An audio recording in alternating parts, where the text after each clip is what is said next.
বাবা, আমি এই মেয়েকে বিয়ে করতে পারবো না। তুমি প্লিজ আমাকে আর জোর করো না। যাকে বিয়ে করব তাকে যদি ভালোই না বাসতে পারি তাহলে সেই বিয়ে করে কি লাভ বলো? আর সবচেয়ে বড় কথা হচ্ছে, তুমি নিশ্চয়ই চাইবে না যে তোমার এত আদরের ভাতিজি কষ্টে থাকুক। আজ প্রথম নিজের বাবার বিরুদ্ধে এতগুলো কথা বলল তমাল। ওর কথাগুলো শেষ হতে না হতেই ওর বাবা কষে একটা থাপ্পড় মারলেন আর রাগে গজরাতে গজরাতে বললেন, বিয়ে যখন করবি না তাহলে বিয়ে ভেঙে দিলি কেন? বল, উত্তর দে আমার কথা। তুই যদি ওকে ভালো না বাসিস তাহলে বরকে ফোন করে কেন বলেছিস তোর সাথে শফিকার রিলেশন আছে? তমাল এবার ভীষণ রেগে গেছে। ওর বাবার সামনে রাগটাকে কন্ট্রোল করার চেষ্টা করছে, কিন্তু পারছে না। দাঁতে দাঁত চেপে তমাল বলল, তোমরা আমার কথা বিশ্বাস কেন করছো না? আমি বরকে কোনো কল করিনি, আর না তো কিছু বলেছি। আর সাফিকার সাথে রিলেশনের কথা আমি স্বপ্নেও ভাবতে পারি না। তোমরা সবাই জানো যে ওই মেয়েটাকে আমি দুই চোখে সহ্য করতে পারি না। তাকে ভালোবাসা বা বিয়ে করা তো দূরে থাক। এই জন্য এত আমার সন্দেহ তোর উপর। তুই ছাড়া এই বিয়ে কেউ ভাঙতে পারে না। যবে থেকে শফিকাকে এখানে এনেছি তবে থেকে তুই এই মেয়েটাকে সহ্য করতে পারিস না। তুই ওর বিয়ে ভাঙার জন্য এমন একটা জঘন্য কাজ করবি আমি ভাবতেও পারিনি। বাবা, তুমি তোমার ছেলেকে এই চিনো? তোমার মনে হয় আমি এই ঘৃণিত কাজটি করতে পারি? আমি শিওর ওই ছেলেটাই বিয়ে করবে না, তাই এত সব ফোন দিয়ে আসছে। এমন একটা মেয়েকে কেই বা বিয়ে করতে চাইবে? জলজ্যান্ত একটা রোবট। প্রথমে সুন্দরী দেখে হ্যাঁ বলে দিলেও পরে হয়তো ওর ব্যবহার দেখে ওর সাথে কথা বলে আফসোস হচ্ছিল যে এমন একটা মেয়েকে কি করে বিয়ে করবে। তমাল, তুই এত বড় একটা অন্যায় করার পরও বড় বড় কথা বলে যাচ্ছিস। লজ্জা করে না তোর? তোর জন্য শফিকার জীবন আমি নষ্ট হতে দেব না। এইসব শোনার পর আর কেউ রাজি হবে না ওকে বিয়ে করতে। আমি তোর মতামত শুনতে চাচ্ছি না, আমি শুধুমাত্র আমার মতামত জানাচ্ছি। বাবা, তুমি সাফিকাকে জিজ্ঞেস করে দেখো, আর আমার সাথে বিয়ে দিলে ও আরো সুখী হবে। তুমি বুঝতে পারছো না? আমি কিছুতেই ওকে হ্যাপি রাখতে পারবো না। তুমি জেনে শুনে ওই মেয়েটার সাথে আমার জীবনটাও নষ্ট করে দিও না। ওর জন্য আরো ভালো পাত্র পাওয়া যাবে, প্লিজ বাবা। ভালো পাত্র? আজকের মান সম্মান না থাকলে তুই ভালো পাত্র দিয়ে কি করবি? এইভাবে তোর কারণে ওর বিয়ে ভেঙে গেলে শুনলে কোনো ভালো পাত্র ওকে বিয়ে করতে রাজি হবে বল? আর সব আত্মসম্মানের কাছে আমি মুখ কখনো অবস্থা রেখেছিস তুই? বাবা, তুই মান সম্মানের কথা ভেবে আমাদের দুজনের জীবনই এইভাবে শেষ করে দিতে পারো না। এতে কেউ সুখী হব না। তুমি বরং সাফিকাকে জিজ্ঞেস করো। আমি 100% শিওর ও নিজেও আমাকে বিয়ে করতে চাইবে না। আমি কথা দিচ্ছি, সাফিকা রাজি থাকলে আমি ওকে বিয়ে করে নিব। কথাগুলো বলেই তমাল ভাবতে লাগলো যে সাফিকা নিশ্চয়ই ওকে বিয়ে করতে রাজি হবে না। যদিও ফোনটা ও করেনি, কিন্তু যেই করে থাক, নাম তো ওরই নিয়েছে। কি হতে পারে যে ওকে এত বাজেভাবে ফাঁসিয়ে দিয়েছে? কিন্তু ও যে বলে দিল যে সাফিকা রাজি থাকলেও ও ওকে বিয়ে করে নিবে। সাফিকা যদি সত্যি রাজি হয়ে যায় ওকে বিয়ে করতে, তাহলে না, যে করেই হোক এখন সাফিকাকে মানাতে পারলেই ওর বাবার এই বাজে সিদ্ধান্তটা থেকে ও মুক্তি পাবে। এতক্ষণ তমাল ওর বাবা ফিরোজ সাহেবের সাথে তর্ক করছিল ওর চাচাতো বোন সাফিকাকে নিয়ে। সাফিকা গ্রামের মেয়ে, ওদের ওখানে নর্মাল একটা কলেজ থেকে অনার্সটা কমপ্লিট করেছে। ওর বাবা কৃষি কাজ করে, জমি জমা অনেক আছে। সাফিকারা দুই বোন, কোনো ভাই নেই। ওর ছোট বোন সানিয়া এইবার কলেজে উঠলো। তমালের বাবা ভাতিজিকে নিজের কাছে এনেছিল বিয়ে দেওয়ার জন্য। পাত্র ব্যাংকে চাকরি করে, সবকিছু ঠিকঠাক ছিল, কিন্তু কেন জানি তমাল সাফিকাকে দেখতেই পারতো না। এই কথাটা সবাই জানতো, কিন্তু আজ সাফিকার বিয়ে ছিল। হঠাৎ বরের বাবা ফোন করে জানায় যে তমাল নাকি ওনাদের ফোন করে জানিয়েছে যে সাফিকার সাথে তমালের সম্পর্ক ছিল। শুধু তাই নয়, তমাল নাকি এটাও জানিয়েছে যে সাফিকা প্রেগনেন্ট। শেষের কথাটা এক কান দুই কান হতে হতে সবার কাছে পৌঁছে গেছে। সবাই এসব নিয়ে আলোচনা করছে। তমালের ভাষ্যমতে এই ফোনটাও ও করেনি, কিন্তু ওর বাবার বিশ্বাস যে এই ফোনটা ওই করেছে। তমাল ভীষণ রেগে আছে। নিজের বাবাই যেখানে ওকে বিশ্বাস করছে না, সেখানে অন্য কেউ ওকে কি বিশ্বাস করবে? সাফিকার উপরও রাগে ফেটে পড়ছে। সাফিকার মা কান্নাকাটি শুরু করে দিয়েছে। গ্রামের সহজ সরল মানুষ শহরে এসেছিল নিজের মেয়েকে ভালোভাবে বিয়ে দিতে, কিন্তু সেটা যে তাদের জীবনের বড় ভুল হবে তা ভাবতে পারেনি। সবাই জানে যে এসব মিথ্যা, কিন্তু আত্মীয়দের মুখ কি করে বন্ধ করবে? সবাই সাফিকাকে ছিছি করছে। কয়দিনের জন্য চাচার বাড়ি এসেই চাচাতো ভাইয়ের সাথে এসব। সাফিকার বাবা খুব চিন্তায় আছে। এক মেয়ের বিদায় নিয়েই যদি এত কিছু হয়ে যায়, তাহলে উনি ওনার ছোট মেয়ের বিয়ে দিবেন কি করে? তমালের গার্লফ্রেন্ড আছে, ওদের 4 বছরের রিলেশনশিপ। ওকে ছাড়া তমাল আর কাউকে বিয়ে করতে পারবে না। আর তাছাড়া গ্রামের সহজ সরল ন্যাকা টাইপের মেয়ে দেখলেই তমালের গা জ্বালা করে। এই কারণেই সাফিকাকে ওর পছন্দ নয়। সব সময় বাধ্য মেয়ের মতো সবার হুকুমের আশায় থাকে। যে যা বলে তা অক্ষরে অক্ষরে পালন করে। নিজস্বতা বলতে কিছুই নেই এই মেয়ের। আর তাকে না কেউ ভালোবাসে?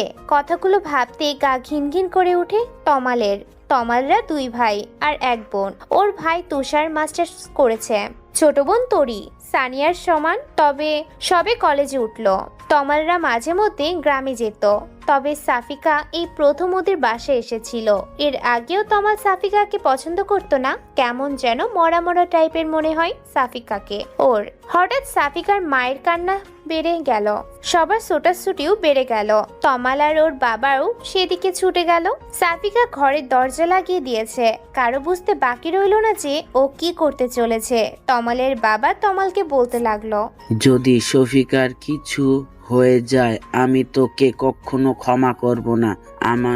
আমি ভুলে যাব যে তুষার ছাড়া আমার আরেক ছেলে ছিল। তমাল সবার সাথে দরজায় ধাক্কা দিতে লাগলো আর বলতে লাগলো, সাফিকা, তুমি কি পাগল হয়ে গেছো? মানুষের কথায় নিজের জীবন কেন শেষ করতে চাচ্ছ তুমি? আমি বলছি দরজা খোলো। দেখো, তুমিও জানো আর আমিও জানি যে আমাদের মধ্যে কোনো সম্পর্ক নেই। তাহলে তুমি কেন নিজেকে শেষ করে দিতে চাইছো? টেস্ট করালেই তো সব প্রমাণ হয়ে যাবে। কিন্তু ভেতর থেকে কোনো সাড়া না পেয়ে সবাই আরো বেশি চিন্তায় করতে লাগলো। সবাই দরজা ভাঙার প্রস্তুতি নিতে লাগলো। তমালের বাবা তখন বলতে লাগলেন, শফিকা মামিনি, তুই দরজা খোল, তমাল তোকে বিয়ে করবে। আমার বাড়ি থেকে তোর কোনো অসম্মান আমি হতে দেব না। আমি কথা দিচ্ছি, আজ থেকে তুই এ বাড়িতে থাকবি। আমিও দেখব কি তোকে অসম্মান করে কথা বলে। আমি বেঁচে থাকতে কেউ তোকে একটা কথাও শোনাতে পারবে না। তমাল রাজি হয়েছে। ও বলেছে যে তুই রাজি থাকলেই ও তোকে বিয়ে করবে। আমাদের আর টেনশন বাড়াস না মা, দরজা খোল।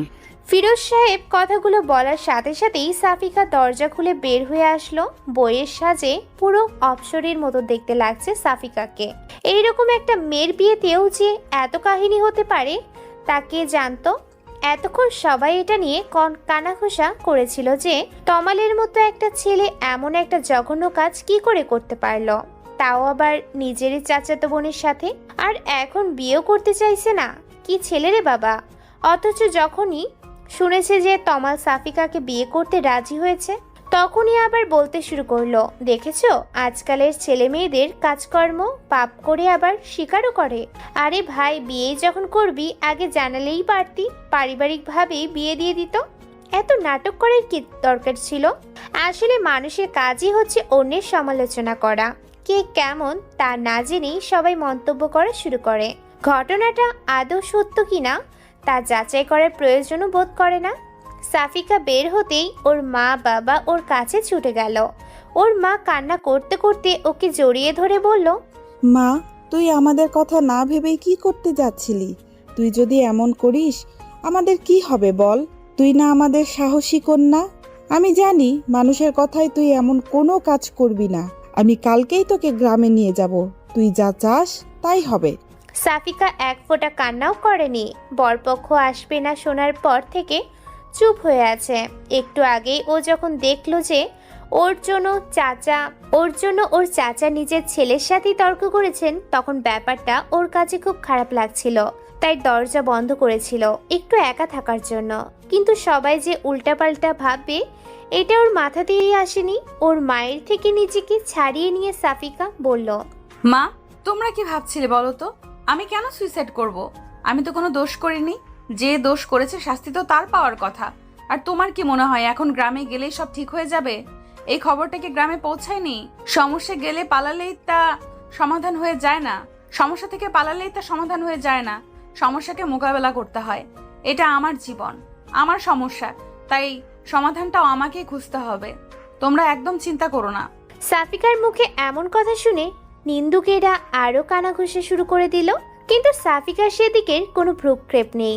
ও সোজা তমালের সামনে গিয়ে দাঁড়ালো। সাফিকার মাত্র বলা কথাগুলো শুনে তমাল যেন হা হয়ে গেছে। ও কল্পনাও করতে পারেনি যে সাফিকা এত সুন্দর করে গুছিয়ে কথা বলতে পারে। তমাল এটা ভেবে খুশি হলো যে সাফিকা নিশ্চয়ই খুব বুদ্ধিমতী একটা মেয়ে হবে। আরও নিশ্চয়ই নিজের জীবন নষ্ট করার জন্য তমালকে বিয়ে করতে চাইবে না।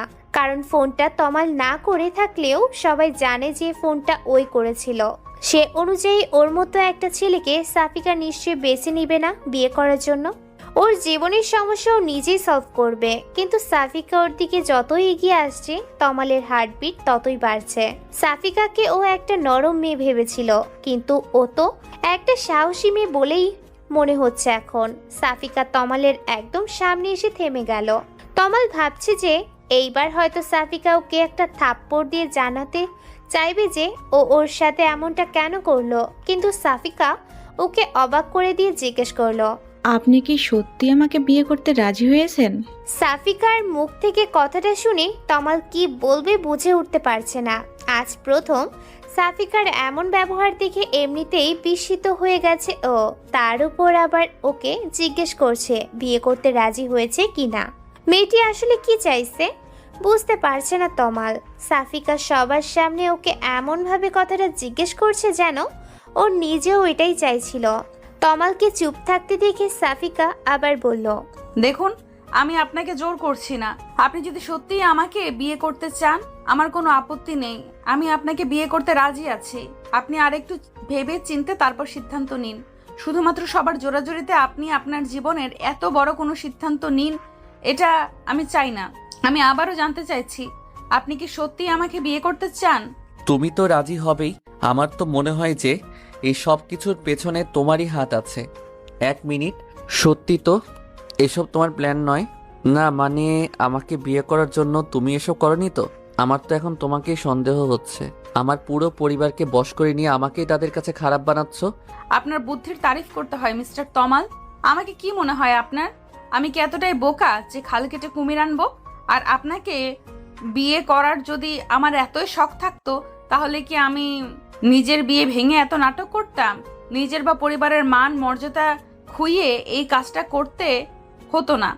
বড় আব্বুকে বললেই কাজটা হয়ে যেত। আপনার কি মনে হয় বলুন তো? বড় আব্বুকে বললে তিনি কি আমার কথা ফেলতে পারতেন? এমনও তো হতে পারে যে তুমি। এতটুকু বলতে না বলতেই পাশ থেকে ওর বাবা ওকে ধমক দিয়ে উঠলেন।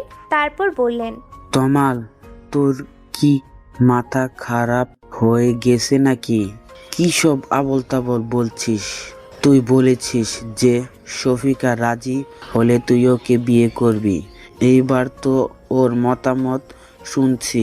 আমি আর সময় নষ্ট করতে চাই না। এমন সময় তমালের ছোট ভাই তুষার এসে বলল, বাবা, কিছু মনে না করলে একটা কথা বলতাম। না মানে ভাইয়া সাফিকাকে পছন্দ করে না। তুমি না হয় জোর করে ওদের বিয়ে দিলে, কিন্তু তারপর কি হবে তুমি কি একবারও সেটা ভেবে দেখেছো? ওরা কখনো সুখী হবে না। তাহলে জোর করে এই বিয়ে দেওয়ার কি মানে হয়? আমি বলছিলাম যে ভাইয়াকে কেন জোর করতে হবে? আমি তো আছি। কি তোমাদের কারোর কোনো অমত না থাকে তো? আর সবচেয়ে বড় কথা, সাফিকা রাজি হলে। মাথা নিচু করে কথাগুলো বলা শেষ করেই তুষার সবার মুখের দিকে তাকায়। তমাল যেন আলোর দিশা খুঁজে পায়, কিন্তু ওর বাবার হুঙ্কারে সম্মিত ফিরে পায় দুই ভাই। তমাল, তুই ভুলে যাচ্ছিস যে তোমাদের বাবা এখনো বেঁচে আছে আর যে তোমাদের সামনে আছে। তুষার, তুই এর মাঝে নাক গলাবি না। আর তমাল, ছোট ভাইকে দেখে শিখতে হবে তোর। ওর যতটুকু আত্মসম্মান বোধ আছে তোর ততটুকুই নেই। আমার সিদ্ধান্তই শেষ সিদ্ধান্ত। বেশি কথা না বলে বিয়ের জন্য তৈরি হয়ে যা। তারপর তমাল ওর অনিচ্ছা সত্ত্বেও সাফিকাকে বিয়ে করে নিল। নিজের বাবা আর সাফিকাকে ওর চরম শত্রু মনে হচ্ছিল। আস্তে আস্তে সবকিছু স্বাভাবিক হয়ে গেল। আত্মীয়রা সবাই এক এক করে চলে যেতে লাগলো। সাফিকার পরিবার আর ওর একমাত্র ফুপুর পরিবার রয়ে গেল। বাকি সবাই চলে গেল। রাত 10টার বেশি বেজে গেছে। সাফিকা ওর বোন সানিয়া আর তরির সাথে তমালের রুমে বসে অপেক্ষা করছে। সাফিকা এর মধ্যে বিয়ের শাড়ি পরিবর্তন করে একটা 3 পিস পরে নিয়েছে। সানিয়া আর তরি ভয়ে আছে যে তমাল যে আজ সাফিকাকে আরো কি কি কথা শোনাবে কে জানে। ওর যে রাগ, তরি তো তমালকে ভীষণ ভয় পায়। ওর সামনে জোরে কথা পর্যন্ত বলে না, অথচ তুষারের সাথে কত ফ্রি। সানিয়া আর সাফিকার সাথেও তুষার অনেক ফ্রিলি কথা বলে। এই কারণে সবাই তুষার ভাইয়া বলতে পাগল। আর তমালের ধারের কাছেও কেউ যায় না ভয়ে, অথচ সেই তমালের জন্যই সাফিকাকে আজ অপেক্ষা করতে হচ্ছে। সাফিকা তরি আর সানিয়াকে উদ্দেশ্য করে বলল, তোরা চলে যা তো এখন, অনেক রাত হয়ে গেছে, গিয়ে শুয়ে পড়। আমিও শুয়ে পড়ি, উনি যখন আসে আসুক। তোদেরকে এত রাত পর্যন্ত কে অপেক্ষা করতে বলছে বল? আর আমারও ঘুম পাচ্ছে। এত কিছুর পরেও তোর ঘুম পাচ্ছে আপু? তমাল ভাইয়া তোর সাথে কেমন ব্যবহার করবে তা ভেবে তোর ভয় লাগছে না? আমার তো ভয় আত্মা শুকিয়ে যাচ্ছে। তোকে একা ফেলে যেতেই মন চাচ্ছে না। আচ্ছা আপু, তুষার ভাইয়াকে বড় আব্বু মানা কেন করলো? তুষার ভাইয়ার সাথে তোর বিয়ে হলে কত ভালো হতো বল। সানিয়া কথাটা বলতে না বলতেই তমাল রুমে ঢুকতে ঢুকতে বলল, তোমার বড় আব্বুর আমার মাথা খারাপ না করলে যে চলছিল না, সে তো আমার জীবনটা তছনছ করার জন্য উঠে পড়ে লেগেছে। আর সাথে তোমার আপুও। তোমরাও লেগে যাও আমার পেছনে, দেখো আর কি কি নষ্ট করার আছে আমার জীবনে। তরি তো ভয়ে চুপসে গেল, চুপচাপ ঘর থেকে বের হয়ে গেল। সানিয়া যাওয়ার আগে কিছুটা সাহস নিয়ে তমালকে বলল, ভাইয়া প্লিজ সাফিকা আপুকে বকাবকি করো না। এখানে আপুর তো কোনো দোষই নেই। আমি জানি না বাবা এমন সিদ্ধান্ত কেন নিলেন। যাই হোক না কেন, সাফিকা আপুকে কষ্ট দিবে না একদম, তাহলে কিন্তু ভালো হবে না। কথাগুলো বলেই তরি ওখান থেকে চলে গেল। তমাল কি বলবে না বলবে বুঝতে পারছিল না। ও কিছু বলার আগেই তরি আর সানিয়া রুম থেকে বের হয়ে গেল। তমাল বিছানার দিকে তাকাতে দেখতে পেল যে সাফিকা সুন্দর করে ওর বিছানাটা দখল করে শুয়ে আছে। চোখ বন্ধ করে থাকলেও তমাল জানে যে সাফিকা এখনো ঘুমায়নি, তাই ওকে উদ্দেশ্য করে ব্যঙ্গাত্মক সুরে বলল, তোমাকে আমি সহজ সরল একটা মেয়ে ভাবতাম, কিন্তু বিশ্বাস করো, তোমার মতো বেহায়া মেয়ে আমি মনে হয় জীবনে দুটি দেখিনি। আমার লাইফটা নষ্ট করে দিয়ে আমারই বিছানা দখল করে শুয়ে আছে এই মেয়েই। তোমার লাজ লজ্জা বলতে কিছু নেই? এত বেহায়া কেন তুমি? সাফিকা চোখটা খুলে তমালের দিকে তাকিয়ে স্বাভাবিকভাবেই বলল, দরজাটা লাগিয়ে দিয়েছেন কি?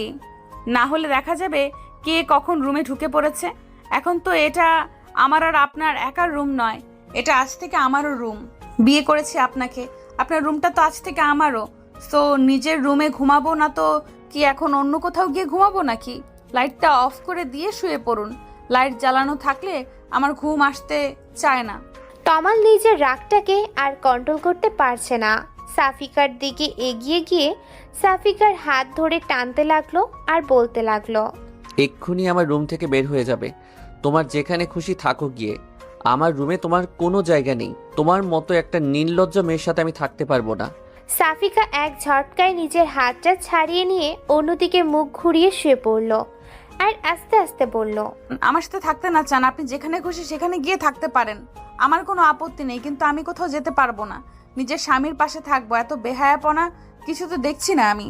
তমাল নিজেও সাফিকার পাশে শুয়ে পড়ল আর বলতে লাগলো, কত বড় সাহস তোমার, আমার রুম থেকে আমাকেই তাড়াচ্ছ? বিয়ে হয়েছে কি মনে হচ্ছে কোনো অদৃশ্য পাওয়ার পেয়ে গেছো? আগে তো পুরো মেনি বিড়াল হয়ে থাকতে। আমার তো এখন মনে হচ্ছে যে এসবের পিছনে তোমারই হাত আছে। তুমি আমাকে ভালোবাসো, তাই না? স্বীকার কেন করছো না? বিয়ে তো করেই নিয়েছো, এইবার অন্তত নিজের ভুলগুলো স্বীকার করো। কথাগুলো বলেই তমাল সাফিকাকে নিজের দিকে ঘুরিয়ে নিল। তারপর সাফিকার চিবুকটা হাতটা দিয়ে ধরে বলতে লাগলো, এত তেজ কোথায় ছিল বলো তো? তোমার এই তেজ ভাঙাতে না আমার বেশি সময় লাগবে না। তোমার আসল রূপ আমি সবার সামনে এনেই ছাড়বো। Just wait and see. কথাগুলো বলেই তমাল সাফিকার চিবুক ছেড়ে দিয়ে পাশ ফিরে শুয়ে পড়ল।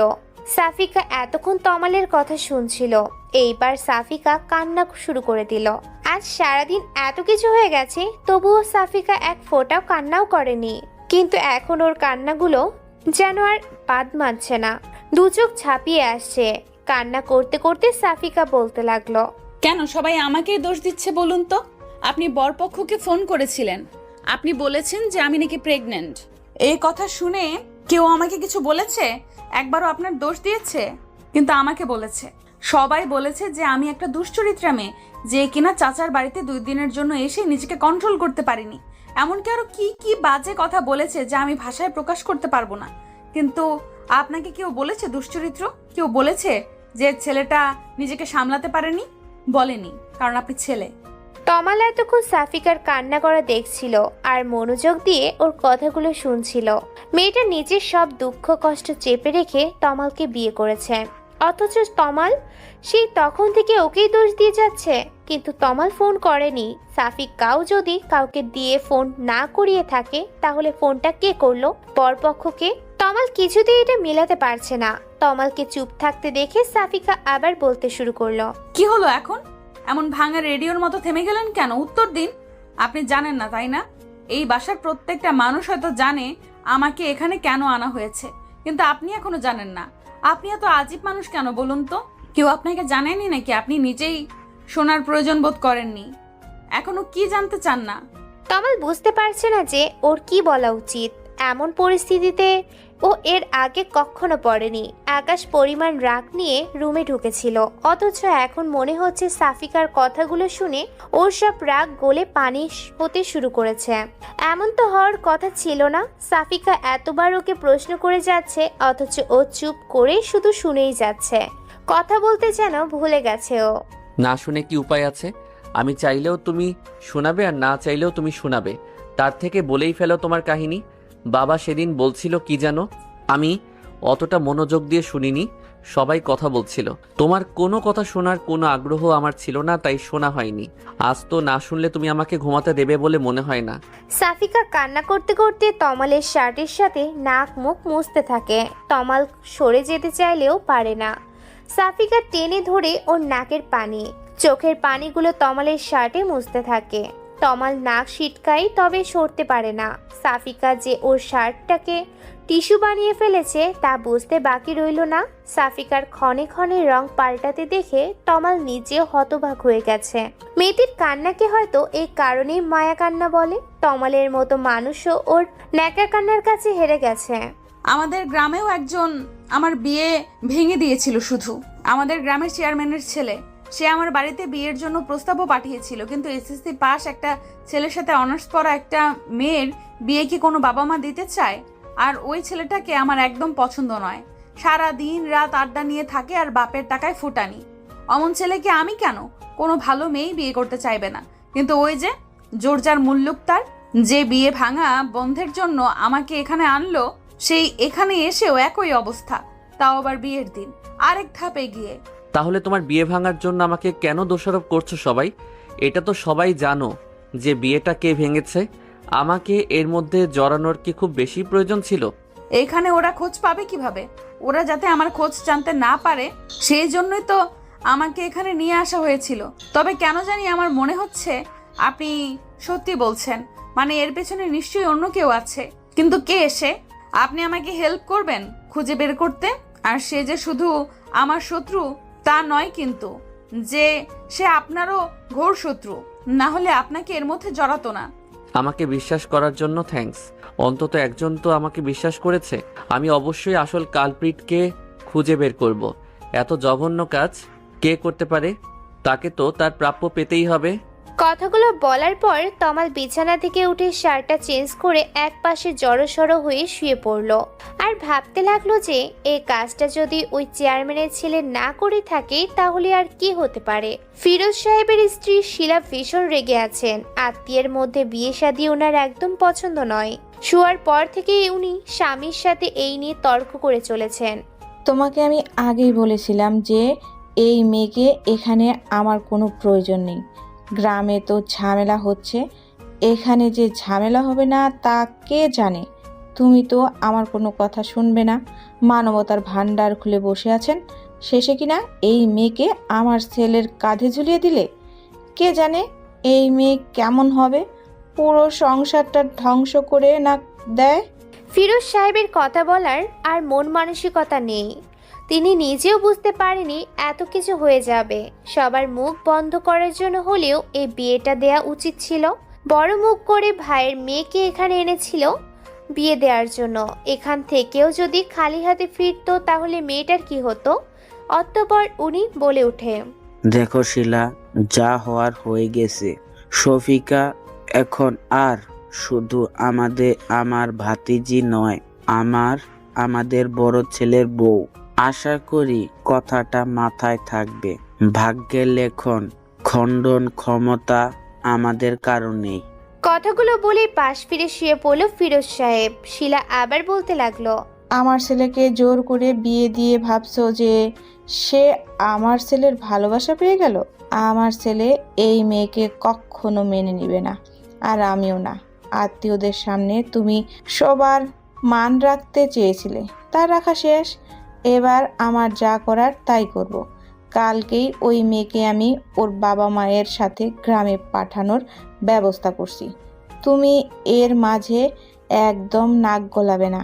আমি এই মেয়েকে কিচ্ছুতেই নিজের বৌমা হিসেবে মানি না। আর আমার ছেলের উপরও আমার পুরো বিশ্বাস আছে, ও নিজেই এই মেয়েকে নিয়ে সংসার করতে পারবে না। যা হওয়ার হয়ে গেছে, আর সামনেও যা উচিত তাই হবে। তোমার মাথা কি খারাপ হয়ে গেছে? কি আবল তাবল বলছো? একটা পবিত্র সম্পর্ক শুরু না হতেই তুমি শেষ করে দেওয়ার কথা ভাবছো কি করে? তুমি কি মানুষ? আমার ছেলেকে আমি ভালো করে চিনি, ও এমন কিছু চাইবে না। আর নয়তো আমি কখনো কিছু হতে দেব। শফিকাকে এ বাড়িতে থাকবে, কোথাও যাবে না। আশা করি কাল এই নিয়ে কোনো ঝামেলা করবে না। এর ফল কিন্তু ভালো হবে না। শিলা আরো কিছুক্ষণ বকবক করে থেমে গেলেন। স্বামীর সাথে যত ঝগড়াই করুক না কেন, সবার সামনে তার বিরুদ্ধে কথা বলার সাহস তার নেই। আর তার কথা ফিরোজ সাহেব শুনবে না জেনেও এতক্ষণ তর্ক করলো। তার ক্ষমতা থাকলে তো এই বিয়েটা হতেই দিত না। এসব ভেবে মনে মনে সাফিকা, ওর বাবা মা আর নিজের স্বামীকে গালাগালি করতে করতে ঘুমিয়ে পড়লেন শিলা। তুষার ছাদে গিয়ে একটার পর একটা সিগারেট শেষ করছে আর ভাবছে যে ওর মা আত্মীয়ের সাথে বিয়ে শাদী পছন্দ করে না বলে সাফিকাকে বিয়ে করার দুঃসাহস দেখাতে পারেনি। অনেকবার বলতে চেয়ে ওর বাবা মাকে বলতে পারেনি কথাটি, অথচ আজ ওরই ভাইয়ের সাথে বিয়ে হয়ে গেল। ওর মায়ের লজিক খাটলো না, অথচ নিজের পছন্দটাকেও বিসর্জন দিয়ে দিল। নিজের উপরই প্রচুর রাগ হচ্ছে এখন তুষারের। একবার ওর বাবাকে বলেই দেখতো, হয়তো ওর বাবা ব্যবস্থা করত। কিন্তু আজ ওর বাবা ওর ইচ্ছে থাকা সত্ত্বেও তমালের সাথেই সাফিকার বিয়ে কেন দিল সেটা ওর মাথায় আসছে না। তমাল তো সাফিকাকে মোটেও পছন্দ করে না, কিন্তু এখন তমাল যদি সাফিকাকে সাথে নাও থাকে তবুও তো সাফিয়াকে পাবে না। ওর ভাগ্যটা কেন এত খারাপ হলো? সাফিকাকে এত করে মন থেকে চেয়েও ও নিজের করতে পারলো না, অথচ তমাল না চাইতেই সাফিকাকে পেয়ে গেল। যে যার কদর বোঝে না সে তার ভাগ্যেই কেন পড়ে? সাফিকা কি ভালো থাকবে তমালের সাথে?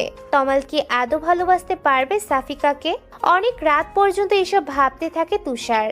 তমাল সকালে ঘুম থেকে উঠে ফ্রেশ হয়ে এসে দেখে সে সাফিকাকে তখনও ঘুমাচ্ছে। তরি এসে একবার ডেকে গেছে নাস্তা করার জন্য। রাতে অনেকক্ষণ কান্না করে তারপর ঘুমিয়েছে মেয়েটি, তাই তমাল ওকে ডাকতে চাচ্ছিল না। কিন্তু আবার সানিয়া ডাকতে এসেছে, তাই অনিচ্ছা থাকা সত্ত্বেও তমাল সাফিকাকে আস্তে আস্তে ডাকতে লাগলো। সাফিকা সেদিকে যেন কোনো খেয়ালই নেই যে কেউ একজন ওকে ডাকছে। হঠাৎ চোখ খুলেই তমালকে দেখতে পেয়ে লাফ দিয়ে ওঠে সাফিকা। তারপর চোখ কসলাতে কসলাতে বলতে থাকে, আপনি এখানে? ও সরি, আসলে ঘুম থেকে উঠে ভুলেই গেছিলাম যে কাল আমার বিয়ে হয়েছে। তমাল রুম থেকে বের হওয়ার সময় বলতে লাগলো, ভাগ্যিস এটা ভুলে যাওনি যে কার সাথে বিয়ে হয়েছে। কিছু বললেন মনে হয়? না, বললাম যে ফ্রেশ হয়ে তাড়াতাড়ি চলে আসো, আর যেন কাউকে পাঠাতে না হয়। বাথরুমে ঢুকেই সাফিকার মনে পড়লো যে ওর সবকিছু তো তরির রুমে। সানিয়া, তরি আর ও এই কয়দিন একসাথেই থাকতো। তারপর ওই রুম থেকে বের হয়ে সাফিকা তরির রুমে চলে গেল। তমাল ডাইনিং টেবিলে গিয়ে দেখলো যে ওর ফুপুরা সবাই নাস্তা করতে বসেছে। বাড়ির বড়রা সবাই বসেছে, কিন্তু ওর মা আসেনি। তার নাকি মাথা ব্যথা করছে। তমাল বুঝতে পারলো যে ওর মা কেন আসছে না। ওর মাকে ওর চেয়ে ভালো আর কেউ জানে না হয়তো। ওর না গেলে যে ওর মা আসবে না তা বুঝতে পেরে ওর মাকে ডাকতে চলে গেল। ওর মায়ের রুমে ঢুকে খাবার খেতে খেতে বলতেই ওর মা বলতে লাগলো, তুই তো শুধু তোর বাবার কথাই শুনবি, আমার কথার কি মূল্য আছে কারো কাছে? তোর বিয়ে নিয়ে আমার কত স্বপ্ন ছিল, সব শেষ করে দিলি তোরা। এখন আমাকে কেন লাগবে? যা তোর বউয়ের কাছে যা, আমাকে ডাকতে হবে না। মা, আমাকে যেন আর কিছু বলতে না হয়। তাড়াতাড়ি চলো, সবাই অপেক্ষা করছে তোমার জন্য। ফুপুরা চলে যাবে, নাটক বাদ দিয়ে চলো। আমি যাচ্ছি, তবে ওই মেয়ে যেন আমার সামনে না আসে। ওই মেয়ের সাথে আমি এক বাড়িতে থাকতে পারবো না। ও যেন ওর বাবা মায়ের সাথে আজকেই চলে যায়। শফিকা কোথাও যাবে না। তমাল যেখানে থাকবে শফিকাও সেখানে থাকবে। তুই যদি শফিকাকে এই বাড়িতে না রাখতে চাস তাহলে তমালও থাকবে না। আমি ওদের বাসায় ঠিক করে দেব।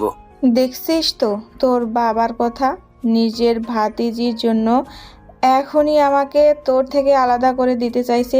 আমি কিন্তু মা বাবা, তোমরা থামবে একটু? এখন এসব বলার সময় নয়। যা হবার হয়ে গেছে। ধীরে সুস্থে বসে এসব নিয়ে আলোচনা করে সিদ্ধান্ত নেওয়া যাবে। এবার চলো। কথাগুলো বলে রুম থেকে বের হতেই দেখতে পেল যে সাফিকা দরজার সামনে দাঁড়িয়ে আছে। ওর চোখ থেকে টপ টপ করে পানি পড়ছে। তমালকে দেখে বলল, আপনাদের ডাকতে এসেছিলাম। আসলে মা একটু শক পেয়েছে, এমন আচমকা এত কিছু হয়ে গেল। তুমি কিছু মনে করো না, চলো নাস্তা করে নাও। আসলে আমার খেতে ইচ্ছে হচ্ছে না, আপনারা খেয়ে নিন, আমার ক্ষুধা লাগলে খেয়ে নিব। বলেই ওখান থেকে দৌড়ে তরির রুমে চলে গেল সাফিকা। তমাল ওর পিছনে গিয়ে বলতে লাগলো, তোমরা কি শুরু করলে বলো তো? সবাই কি আমাকে পেয়েছো জ্বালানোর জন্য? আমাকেও একটু বোঝার চেষ্টা করো। আমার মনের উপর দিয়ে কি ঝড় যাচ্ছে তা কাকে বোঝাবো? সবাই তো নিজেকে নিয়েই ব্যস্ত।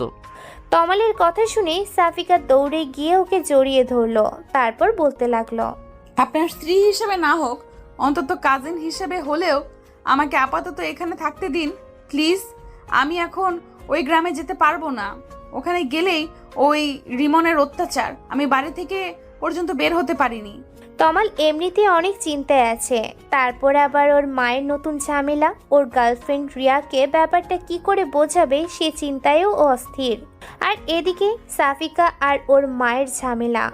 রিয়াকে ছাড়া ও অন্য কোনো মেয়ের কথা স্বপ্নেও ভাবতে পারে না। এখন এইসব সামলাবে নাকি রিয়াকে? সাফিকাকে নিজের থেকে ছাড়িয়ে নিয়ে তমাল বলল, দেখো সাফিকা, এইসব ন্যাকা কান্না আমার কাছে করবে না। চুপচাপ খেতে চলো। এসব মায়া কান্না আমার কাছে চলবে না। এখানে থাকতে চাইলে আমার কথা মেনে থাকতে হবে। আমি পারবো, এখানে থাকার জন্যই তো এতদিন আমি চুপচাপ ছিলাম। এবার না হয় সেই রোবট হয়ে যাব, যে যা বলবেন তাই শুনবো। চাচি যেভাবে বলবে আমি সেভাবেই থাকবো। আর আমি কখনো আমাকে ভালোবাসার জন্য আপনাকে জোর করব না। আপনি মন থেকে কোনোদিন ভালোবাসলে তবেই। এক্সকিউজ মি, দিবা স্বপ্ন দেখা বাদ দাও।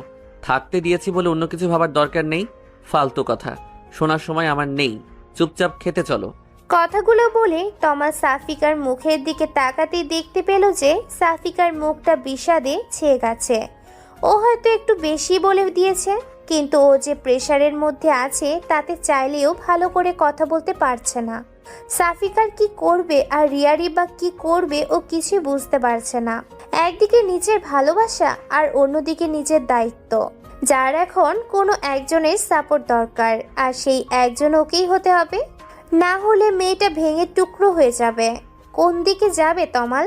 সাফিকার বাবা মা চলে যাবে, সেই জন্য ওর মনটা খুব খারাপ। ও সবার সাথে বসে গল্প করছে, একটু পরেই চলে যাবে ওনারা। তরি দেখলো যে তমাল ওর রুমেই আছে। ওর রুমে ঢুকতে ঢুকতে তমালকে উদ্দেশ্য করে বলল, ভাইয়া আসবো? তোমার সাথে তো কথাই বলা যায় না, ভয় লাগে, কিন্তু আজকে তোমাকে কিছু কথা বলতে চাই। দেখো, আমি কিন্তু আর সেই ছোট্ট তরি নেই, বড় হয়ে গেছি। আমি এখন কলেজে পড়ি, তাই আমার কথাগুলো তোমাকে শুনতেই হবে। নিজের ছোট বোনের মুখে এমন কথা শুনে তমাল হেসে দেয়, তারপর বলতে থাকে, তা আমার ছোট্ট বোনটা আমাকে ভয় পেতে শুরু করলো কবে থেকে তাই তো বুঝতে পারছি না। সে আবার কলেজে উঠে বড় হয়ে গেছে। তা আমার বুড়ি দাদিটা আমাকে কি উপদেশ দিতে এসেছে শুনি। দেখো ভাইয়া, তোমাকে আগেও বলেছি যে আমাকে বুড়ি দাদি বলবে না। আমি কি বুড়ি নাকি? আর আমি যেটা বলতে এসেছি সেটা শোনো। চাচিরা চলে যাবে, অথচ সাফিকা আপু একটু কান্না করবে না। দেখো, কিন্তু চাচিরা যেতে না যেতেই সবার আড়ালে গিয়ে ইচ্ছা মতো কান্নাকাটি করবে। নিজেকে যতই স্ট্রং দেখানোর চেষ্টা করুক না কেন, আমার চোখে ফাঁকি দিতে পারেনি। আমি ঘুমিয়ে যাওয়ার পর হঠাৎ জেগে গেলে মাঝে মধ্যে দেখতাম যে সাফিকা আপু বেলকনিতে দাঁড়িয়ে কান্না করছে, নয়তো চুপচাপ দাঁড়িয়ে আছে। সানিয়া আর চাচিকে ছাড়া থাকতে ওর ভীষণ কষ্ট হতো, তারপরও থাকতে হতো একমাত্র ওই রিমনের অত্যাচার থেকে বাঁচার জন্য। এখন তো একেবারেই এখানে থাকবে। জানি না আর কত কাঁদতে হবে আপুকে। তার উপর তুমি সকালেও কি পরিমাণ বকাবকি করলে দেখলাম। তুমি যাওয়ার পরে বাথরুমে গিয়ে কিছুক্ষণ কান্নাকাটি করে তারপর হাসি মুখে খেতে গেল। আমি সব খেয়াল করি। এতগুলো কথা একেবারে বলে হাঁপিয়ে ওঠে তরি। তারপর তমালের প্রতিক্রিয়া দেখার জন্য ওর দিকে তাকায়। তমাল চুপচাপ ওর কথা শুনলো, দেখে ওর ভালো লাগছে। আর এই প্রথম সাফিকার জন্য ও তমালকে এতগুলো কথা বলল। তরির মুখে এমন বড় মানুষের মতো কথা শুনে তমাল বুঝতে পারলো যে তার সেই ছোট্ট তরিটা আজ সত্যি অনেক বড় হয়ে গেছে। আচ্ছা, তরিকে বিয়ে দিলেও কি এইভাবে ওর শ্বশুরবাড়ি রেখে চলে আসতে হবে? ভাবতে বুকের মধ্যে চিনচিনে একটা ব্যথা অনুভব হয় তমালের। তার মানে সাফিকার বাবা মায়েরও অনেক কষ্ট হচ্ছে সাফিকাকে রেখে যেতে। আর সাফিকা কথাটা ভাবতেই মেয়েটার জন্য এক অজানা টান অনুভব করতে থাকে তমাল। এটাই কি পবিত্র সেই বন্ধন? 3 কবুলের মাধ্যমে যে বন্ধন গড়ে ওঠে।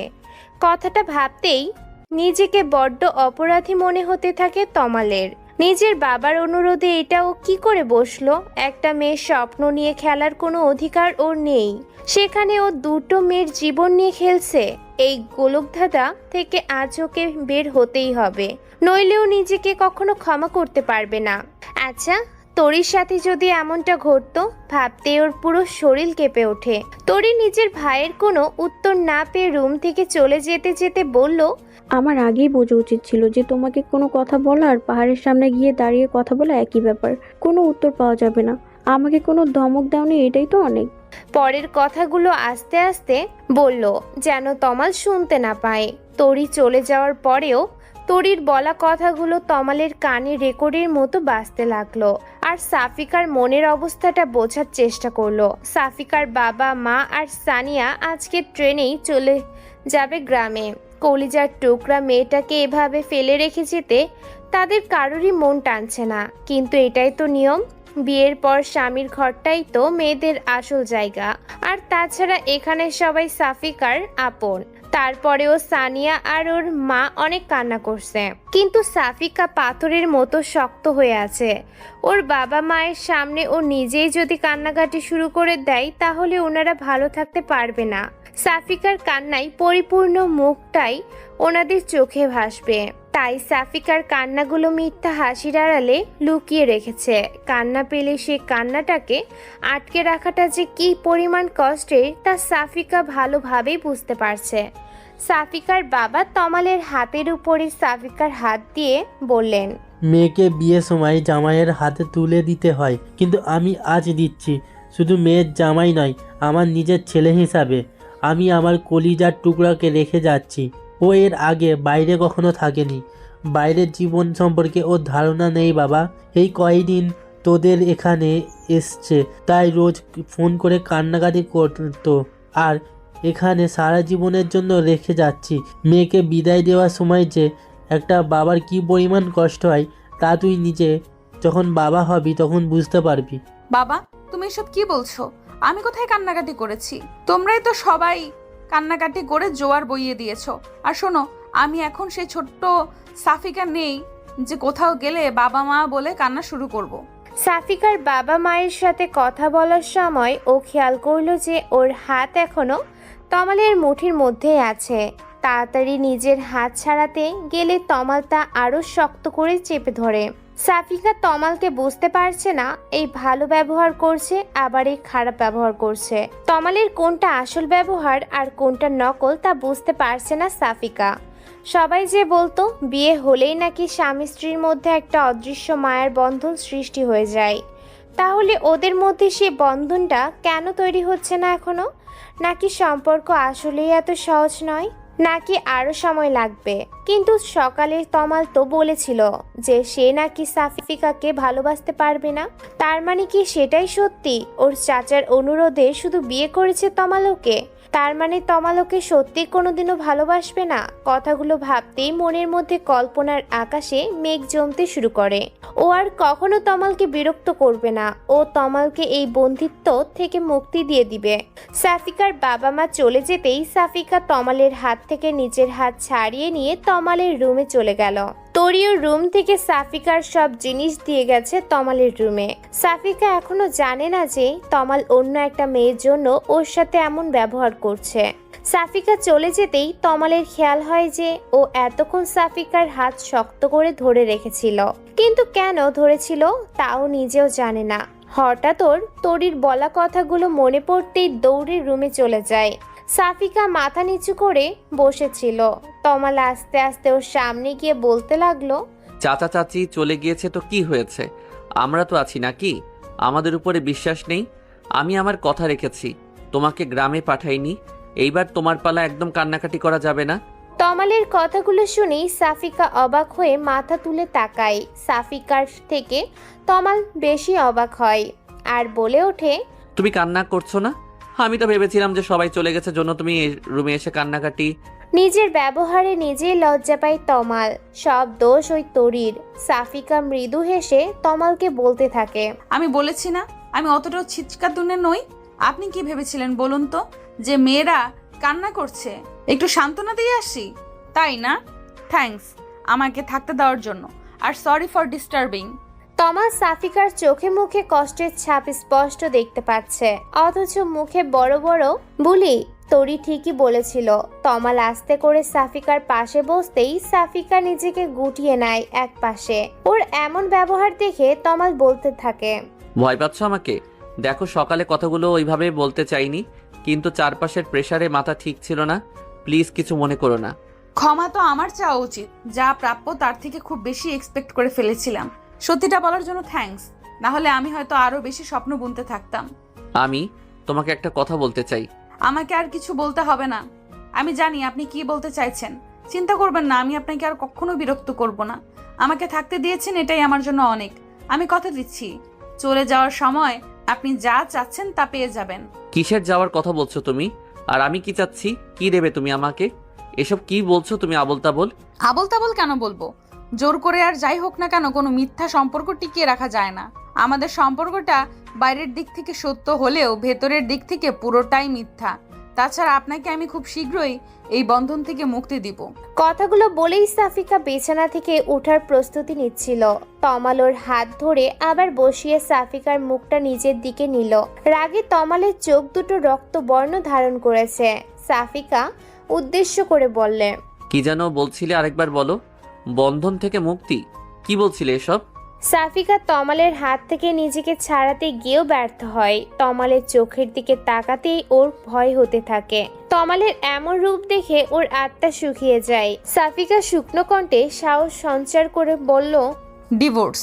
কথাটা বলার সাথে সাথেই সাফিকা কিছু বুঝে ওঠার আগেই ওর গালে একটা থাপ্পড় পড়ল। তমালের হাতের কয়েকটা আঙ্গুলের দাগ সাথে সাথে স্পষ্ট হয়ে উঠল ফর্সা গালের উপর। তমাল নিজের রাগটাকে কন্ট্রোল করতে পারছে না। তুমি এসব করে কি প্রমাণ করতে চাইছো? মহান শাস্তি চাইছো? আমাদের সম্মানের কথা বাদ দিলাম, নিজের বাবা মায়ের কথাটাও ভাববে না একবার? বিয়েটাকে ছেলে খেলা মনে হয় তোমার কাছে? যখন খুশি করলে, যখন খুশি ভেঙে দিলে, তারপর যে কি হবে তা একবারও ভেবে দেখেছো? সবার অনুভূতির কোনো মূল্য নেই তোমার কাছে? তমালের কথা শুনে সাফিকা এতক্ষণে চোখের জলগুলোকে মুক্ত করে দিল। তারপর কান্না করতে করতে বলল, বাহ, আপনি সব দিকটা দেখছেন, আমার দিকটা একবারও ভেবে দেখেছেন? সবাইকে খুশি রাখবো আর দিন শেষে আমার কি হবে? আমার খুশিগুলো নিজের খুশি বিসর্জন দিয়ে অন্যকে খুশি করার মানে জানেন? সবাইকে ধোকা দেওয়া। যেদিন তারা সত্যিটা জানতে পারবে সেদিন তারা কি নিজেদের ক্ষমা করতে পারবে? আমি চাই না আমার জন্য কারোর লাইফ নষ্ট হোক, আর এতে শুধু আমার নয়, আপনারই বেশি ভালো। আপনি আপনার ইচ্ছে মতো মুক্ত জীবনযাপন করতে পারবেন। তুমি আবারও সেই কথা বলছো? আমি তোমার সাথে আমার সম্পর্কটাকে হ্যান্ডেল করতে চাইছি আর তুমি সব বিগড়ে দিতে চাইছো। আমার কথাটা তো আগে শুনবে নাকি? নিজের খুশি দিয়ে সব সময় সবকিছু বিচার করা যায় না, মাঝে মধ্যে নিজের খুশিটাকে বিসর্জন দিতে হয়, এটাই তো জীবন। কিন্তু আমি চাই না আমার জন্য আপনার লাইফ। নেক্সট টাইম এ ধরনের কথা যেন না শুনি। আমাকে একটু বোঝার চেষ্টা করো, তাহলে নেক্সট টাইম আর এমনটা হবে না। Sorry for that. আমাকে আর কখনো রাগাবে না, আমি নিজেকে কন্ট্রোল করতে পারি না। কথাগুলো বলেই বিচ্ছন্ন মনে রুম থেকে বের হয়ে যায় তমাল। সাফিকাকে মারাটা ঠিক হয়নি, কিন্তু রাগ কন্ট্রোল করতে পারছিল না তমাল। সবাই কত আশা করে আছে যে তমাল সাফিকার খেয়াল রাখবে, আর ওই মেয়েটা 2 লাইন বেশি বোঝে, যার কারণে এমনটা হয়ে গেল। তমালের নিজের উপরই প্রচুর রাগ হচ্ছে। তমাল চলে যেতেই গালে হাত দিয়ে বসে থাকে সাফিকা। তমাল ওর সাথে কেন এমন করছে? না তো ওকে সহজে গ্রহণ করছে, আর না তো বর্জন করতে চাইছে। তমাল আসলে কি চায় বুঝতে পারে না সাফিকা। একজন মানুষের এত দ্রুত মুড সুইং হয় কিভাবে তা সাফিকার মাথায় আসে না। ঘুমাতে যাওয়ার আগেই তমাল ভাবলো যে রিয়ার সাথে একবার কথা বলা উচিত। কাল রাত থেকে একবারও কথা বলেনি। মেয়েটা এতবার ফোন করেছে, কিন্তু ফোন ধরে তমাল কি বলবে তাই বুঝতে পারছে না। তারপরেও কিছুটা দ্বিধা নিয়েই রিয়াকে কল করলো। রিয়া কল রিসিভ করেই যা বলল তা শোনার জন্য তমাল মোটেও প্রস্তুত ছিল না। আর সেটা হলো, বাহ তমাল, বিয়ে করে বউ নিয়ে খুব মজা করছো তাই না? আমাকে একবার জানানোর প্রয়োজন মনে করলে না? অবশ্য আমাকে জানালে তো আর তোমার মনের আশা কখনো পূর্ণ হতো না। রিয়া, তুমি এসব কি বলছো? আমি বিয়ে করেছি এ কথা তুমি কি করে জানলে? কেন, আমাকে জানাতে চেয়েছিলে না নাকি?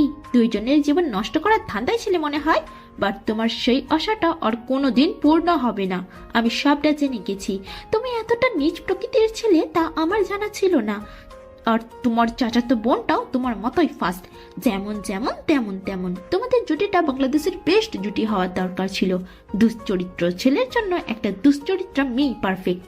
তমাল এইবার প্রচুর রেগে যায়। রিয়াকে একটা ধমক দিয়ে বলে, দেখো রিয়া, আমি তোমাকে ঠকাতে চাইনি, আমার কথাটা বোঝার চেষ্টা করো। তুমি সাফিকার চরিত্র নিয়ে কেন কথা বলছো? তুমি এসব জানলে কি করে? রাশেদ বলেছে, কাল তো ও নিজের চোখে সব দেখেছে আর নিজের কানে সব শুনেছে। তোমাদের দুইজনের কাহিনী। ওই রকম মেয়েদের জন্য পুরো নারী জাতির বদনাম হয়ে যায়। অবশ্য মেয়েটার বা কি করবে তোমাকে দেখে? আর কিছু বলার আগেই তমাল রেগে গিয়ে রিয়াকে থামিয়ে দিয়ে বলে, আরেকবার সাফিকার চরিত্র নিয়ে কথা বললে আমি ভুলে যাব যে আমি তোমাকে ভালোবাসি। আমার ভাবতে অবাক লাগছে যে তুমিও আমাকে ভুল বুঝলে। আমি ভেবেছিলাম যে আর কেউ বিশ্বাস করুক বা না করুক, অন্তত তুমি আমাকে বিশ্বাস করবে। তুমি তো জানো আমি কেমন ছেলে, কিন্তু তুমিও অন্য সবার মতোই। কেন, তুমি কি ভেবেছিলে তুমি একটা মেয়ের সাথে নোংরামি করবে, তারপর কাহিনী করে তাকে বিয়ে করবে, আর আমি তোমাকে সাদরে গ্রহণ করে নেব? এমনটা ভেবেছিলে তাই তো? কিন্তু তোমার সেই আশায় গুড়ে বালি। আজকের পর থেকে আমার সাথে যোগাযোগ করার কথা স্বপ্নেও ভাববে না। তোমার মতো ছেলের সাথে কথা বলাও পাপ। কথাগুলো বলেই খট করে কলটা কেটে দেয় রিয়া। রাশেদ জানে যে তমাল কেমন ছেলে, তারপরেও ও রিয়াকে এসব কথা কি করে বলতে পারলো? কালকে রাশেদকে বলাই ভুল হয়েছিল, কিন্তু রাশেদ বলল তার রিয়া সেটাই বিশ্বাস করে নিল। এই চিনেছে রিয়া ওকে। ও ভেবেছিল যাকে এত ভালোবাসে সে অন্তত ওকে বুঝবে, কিন্তু রিয়াও ওকে ভুল বুঝলো। এতদিন ও কাকে ভালোবেসেছে? ওর ভালোবাসা কি মিথ্যা ছিল?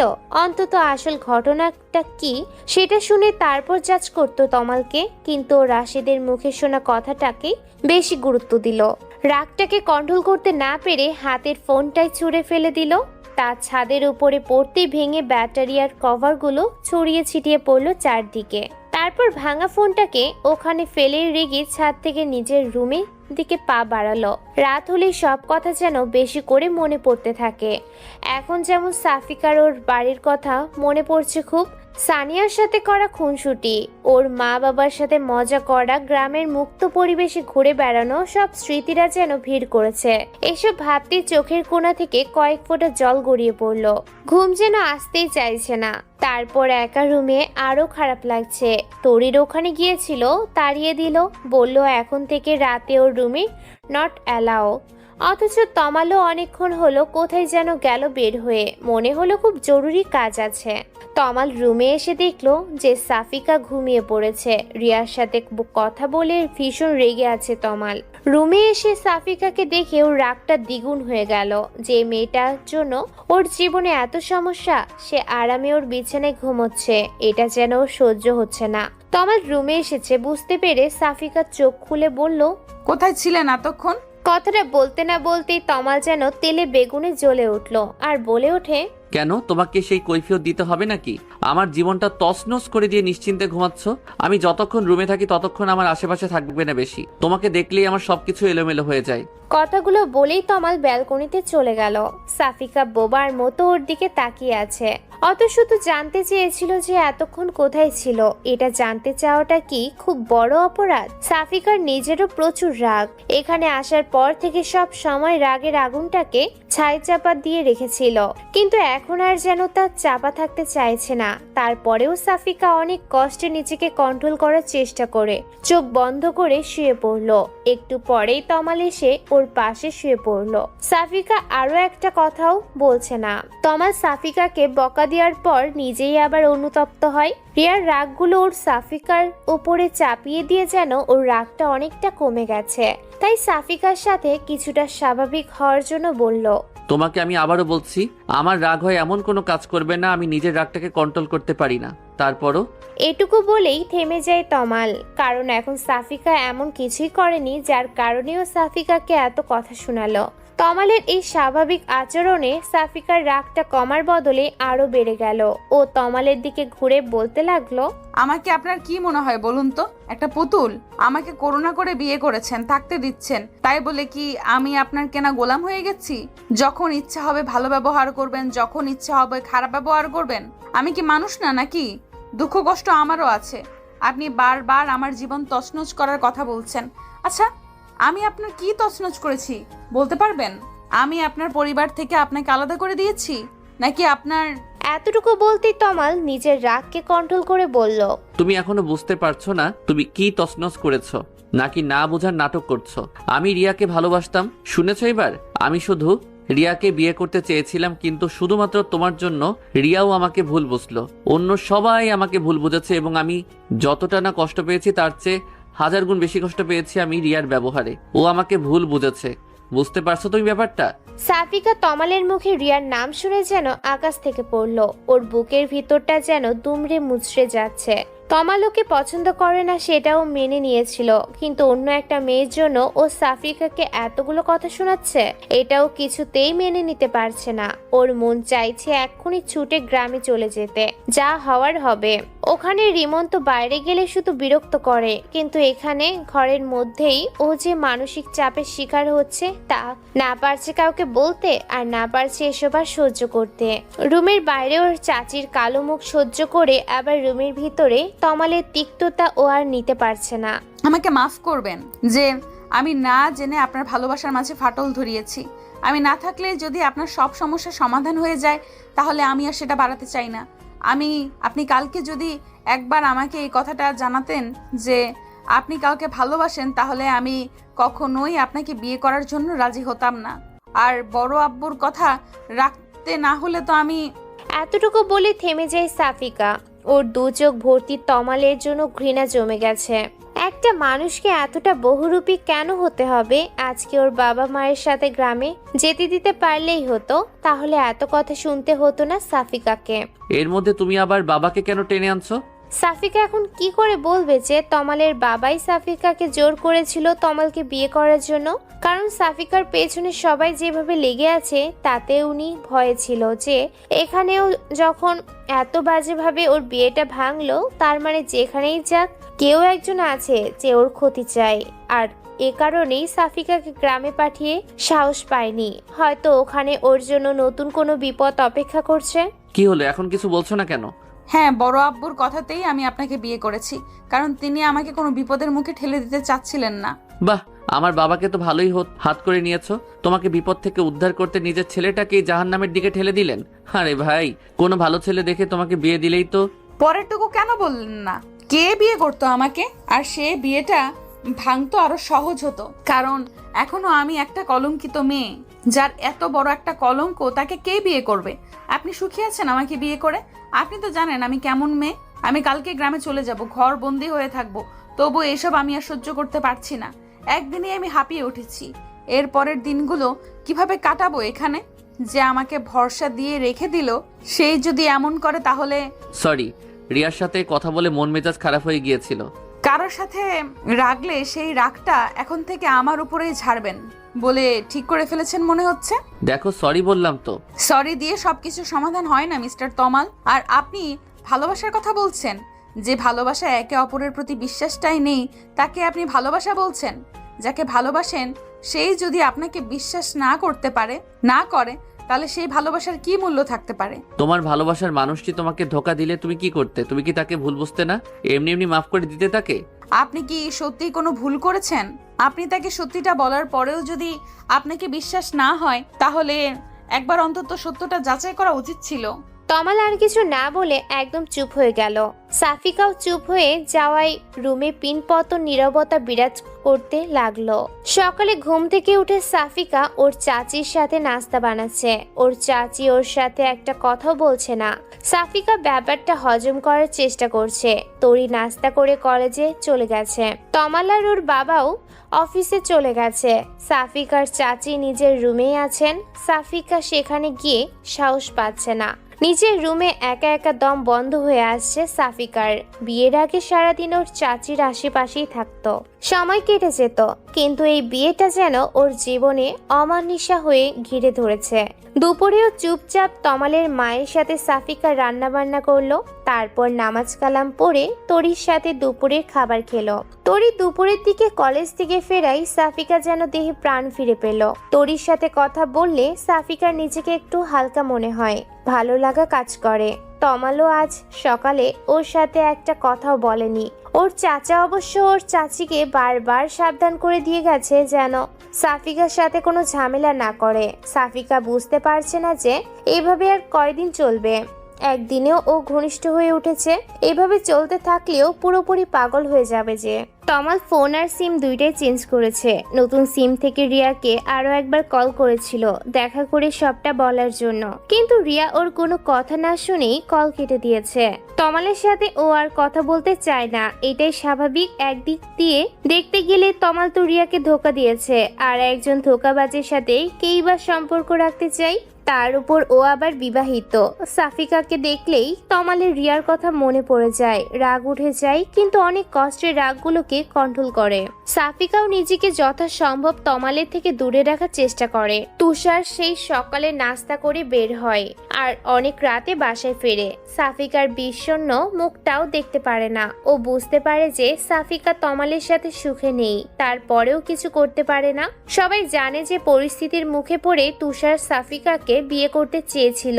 কেউ যদি এটা জানতে পারে যে তুষার সাফিকাকে পছন্দ করত, তাহলে ব্যাপারটা সাফিকার জন্য আরো জটিল হয়ে যাবে। এভাবেই কেটে যায় 2 মাস। সাফিকা, তমাল আর তুষারের জন্য এই 2 মাস যেন 2 বছরের মতো। সাফিকা এখনো জানতে পারেনি যে ওর বিয়ে ভাঙার পেছনে কে ছিল। এর মধ্যে তমালকে একবার জিজ্ঞেস করেছিল, ও কিছু জানায়নি। তমালের দিনগুলো বিস্ময় হয়ে উঠেছে। ওর সাথে সাথে ওর সাফিকার জীবনটাও বিষিয়ে তুলেছে। রিয়া বিয়ে করে নিয়েছে, স্বামীর সাথে প্রতিদিন ছবি আপলোড দেয়, যা তমালকে আরো জ্বালিয়ে পুড়িয়ে শেষ করে দিচ্ছে। রিয়ার সাথে কথা বলার পর থেকে তমাল আর রাশেদের সাথে কথা বলেনি। আজ কিজ মনে করে রাশেদের অফিসে চলে গেল দেখা করতে। তমালকে দেখে রাশেদ হাসি মুখে বলল, কি ব্যাপার, বিবাহিত জীবন কেমন যাচ্ছে? তুই এমনটা কেন করলি? কেন মিথ্যা বললি? কারণ আমি রিয়াকে ভালোবাসতাম। আমার আর রিয়ার মাঝখানে তুই চলে এসেছিলি। আমি প্রপোজ করার আগে তুই ওকে প্রপোজ করে দিস, আর রিয়াও রাজি হয়ে যায়। এর আগে অনেক চেষ্টা করেছি তোদের ব্রেকআপ করানোর জন্য, কিন্তু পাইনি। এবার এমন এক চাল দিলাম, সাপও মরল আর লাঠিও ভাঙল না। শুধু রিয়াকেই নয়, সবাইকে মিথ্যাটা আমিই বলেছি। চালটা যে এমনভাবে কাজে লেগে যাবে বুঝতে পারিনি। তুই রিয়াকে পাওয়ার আর কোনো সুযোগ রাখলাম না। এখন রিয়ার সত্যিটা জেনেও কোনো লাভ নেই। তুই বিবাহিত আর রিয়াও। আমি রিয়াকে পাইনি, তোকেও পেতে দিলাম না। ওর কথা শুনে তমালের প্রচন্ড রাগ হতে লাগলো। যাকে ও নিজের ভাইয়ের মতো ভাবে সেই ওকে এতটা ঘৃণা করে। ও কখনো কল্পনাও করতে পারেনি যে রাশেদ রিয়ার জন্য ওর সাথে এমনটা করবে। তার মানে এসবের পেছনে রাশেদ ছিল। ও আর রিয়ার কারণে সাফিকার জীবনটা নষ্ট হয়ে গেল, আর ও নিজের জীবনের জন্য সাফিকাকেই দোষারোপ করে যাচ্ছিল। সাফিকা সত্যিটা জানতে পারলে কি ওকে ক্ষমা করবে? কিন্তু এতে তো ওর কোনো হাত নেই। রাশেদের কথা শুনে ক্ষেপে গিয়ে তমাল ওকে মারার জন্য হাত তুললো, কিন্তু রাশেদ তমালের হাতটা খপ করে ধরে ফেললো। তারপর আস্তে আস্তে ওর কানের কাছে মুখ নিয়ে বলল, আমাকে মারলেই কি সব কিছু ঠিক হয়ে যাবে? রিয়াকে তো আর পাবি না, তবে যাকে পেয়েছি সে তো রিয়ার চেয়েও সুন্দরী। তোর ভাগ্য তো খুলে দিয়েছি আমি। ওরকম রূপবতী বউ কজনের কপালে জুটে বল। সাফিকার সম্পর্কে আর একটা কথাও বলবি না। তোর মতো মানুষের মুখে ওর মতো নিষ্পাপ মেয়ের নাম মানায় না। বাহ, বউকে অনেক ভালোবাসিস মনে হচ্ছে। তাহলে তো রিয়ার কথা এতদিনে ভুলে যাওয়ার কথা। আমি ভাবলাম যে আমাকে থ্যাঙ্কস দিতে এসেছিস। উপস, সরি। তুই তো এর আগে জানতি না যে এসব কিছুর পিছনে আমি ছিলাম। এখন বল, সত্যিটা লুকিয়ে কোনো লাভ নেই, তাই বলে দিলাম। আমার যে কি আনন্দ লাগছে। তুই আমাকে কখনো বন্ধু ভাবিসনি, তাই না? ভাবতাম, তবে রিয়ার সাথে রিলেশনের আগে সবচেয়ে কাছের মানুষ ভাবতাম তোকে, নিজের ভাইয়ের মতো। কিন্তু রিয়াকে যখন প্রপোজ করলি তখন থেকে তুই আমার শত্রু হয়ে উঠেছিলি। আর তোর চাচাতো বোনের বিয়েতে আমাকে জড়িয়ে আর বড় ভুল করেছিলি। তাদেরকে তোর সম্পর্কে মিথ্যাগুলো আমিই বলেছিলাম। তারা বিশ্বাস না করে কোথায় যাবে? কলটা তো তোর নাম্বার থেকেই করেছিলাম। তোর বাবা কি এমনি এমনি তোর সাথে সাফিকার বিয়ে দিতে চাচ্ছিল? কারণ তিনি তো এটা জানেন যে কলটা তুই করেছিলি। বলেই আবার হাসতে লাগলো রাশেদ। তমাল রাগে কথা বলার শক্তিটাও যেন হারিয়ে ফেলেছে। নিজের হাতটা মুঠো করে জোরে করে রাশেদের টেবিলে মারতেই টেবিলের উপরে কাঁচটার টুকরো হয়ে গেল, আর তমালের হাতের মধ্যেও কাচের কয়েকটা টুকরো বিঁধে গেল। ওই অবস্থাতেই তমাল রাশেদের অফিস থেকে বের হয়ে গেল আর শেষে একটা কথাই বলল, কাজটা তুই মোটেও ঠিক করিসনি রাশেদ। এই পাপের শাস্তি তোকে পেতেই হবে। এতগুলো জীবন নষ্ট করে তুই কখনো সুখী হতে পারবি না। কাজটা না হয় আমি পাল্টে নেব, কিন্তু তোর জীবনটা তো আর তুই পাল্টাতে পারবি না। রাশেদের ওখান থেকে বের হয়ে তমাল হাতের ব্যান্ডেজ করে বাসায় চলে গেল। অফিস থেকে আজ দুপুরেই বের হয়েছিল, তাই আজ তাড়াতাড়ি বাসায় ফিরলো। আর অফিসে যাওয়ার মুড ছিল না। সাফিকা খাওয়া দাওয়া শেষে একটু শুয়েছিল। তরি কোচিং এ গিয়েছে। তমালের মা নিজের রুমে শুয়ে আছেন। তুষার বাসায় নেই। কলিং বেলের আওয়াজে ঘুম ভেঙে গেল সাফিকার। এই সময়টাতে সাধারণত কেউ আসে না। ঘুম চোখে সাফিকা দরজা খুলেই অবাক হয়ে গেল। তমালের ডান হাতে ব্যান্ডেজ দেখে আরো অবাক হয়ে গেল। সাফিকা দরজা বন্ধ করে অস্থির হয়ে বলল, হাতে কি হয়েছে? আর এত তাড়াতাড়ি ফিরলে যে, কিছু হয়েছে? আগে রুমে যেতে হবে নাকি এখানেই জেরা করতে থাকবে? তমালের এই কথা শুনে সাফিকা একদম চুপ হয়ে গেল। তমাল ঠিক করে নিয়েছে আজ থেকে সাফিকার সাথে আর কোনো খারাপ ব্যবহার করবে না। রিয়া যদি বিয়ে করে নিয়ে ভালো থাকতে পারে, ও কেন পারবে না?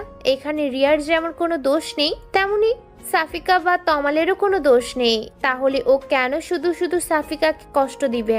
ও নিজের জন্য সাফিকার জীবনটা নষ্ট হতে দিবে না। রুমে ঢুকে নিজের মেজাজটাকে একটু ঠান্ডা করে সাফিকাকে উদ্দেশ্য করে বলল, এক গ্লাস ঠান্ডা পানি দিতে পারবে? খুব পিপাসা পেয়েছে। তমালের প্রথম নিচে থেকে সাফিকার কাছে কিছু চাইলো। সাফিকা খুশি মনে দৌড়ে চলে গেল পানি আনতে। পানি এনে তমালকে দিতেই ও বলল, ধন্যবাদ। হঠাৎ করে ধন্যবাদ কেন দিলেন? আমার জীবনে আসার জন্য। তমালের কথাটা শুনে সাফিকা যেন নিজের কানকে বিশ্বাস করতে পারছিল না। অবাকের চরম সীমায় পৌঁছে গেল ও। নিজের কপালে হাত দিয়ে দেখতে লাগলো যে ও কোনো ঘোরের মধ্যে আছে কিনা, ও অসুস্থ কিনা। কিন্তু ও পুরোপুরি ঠিক আছে বুঝতে পেরে ধপ করে বিছানার উপর বসে পড়ল।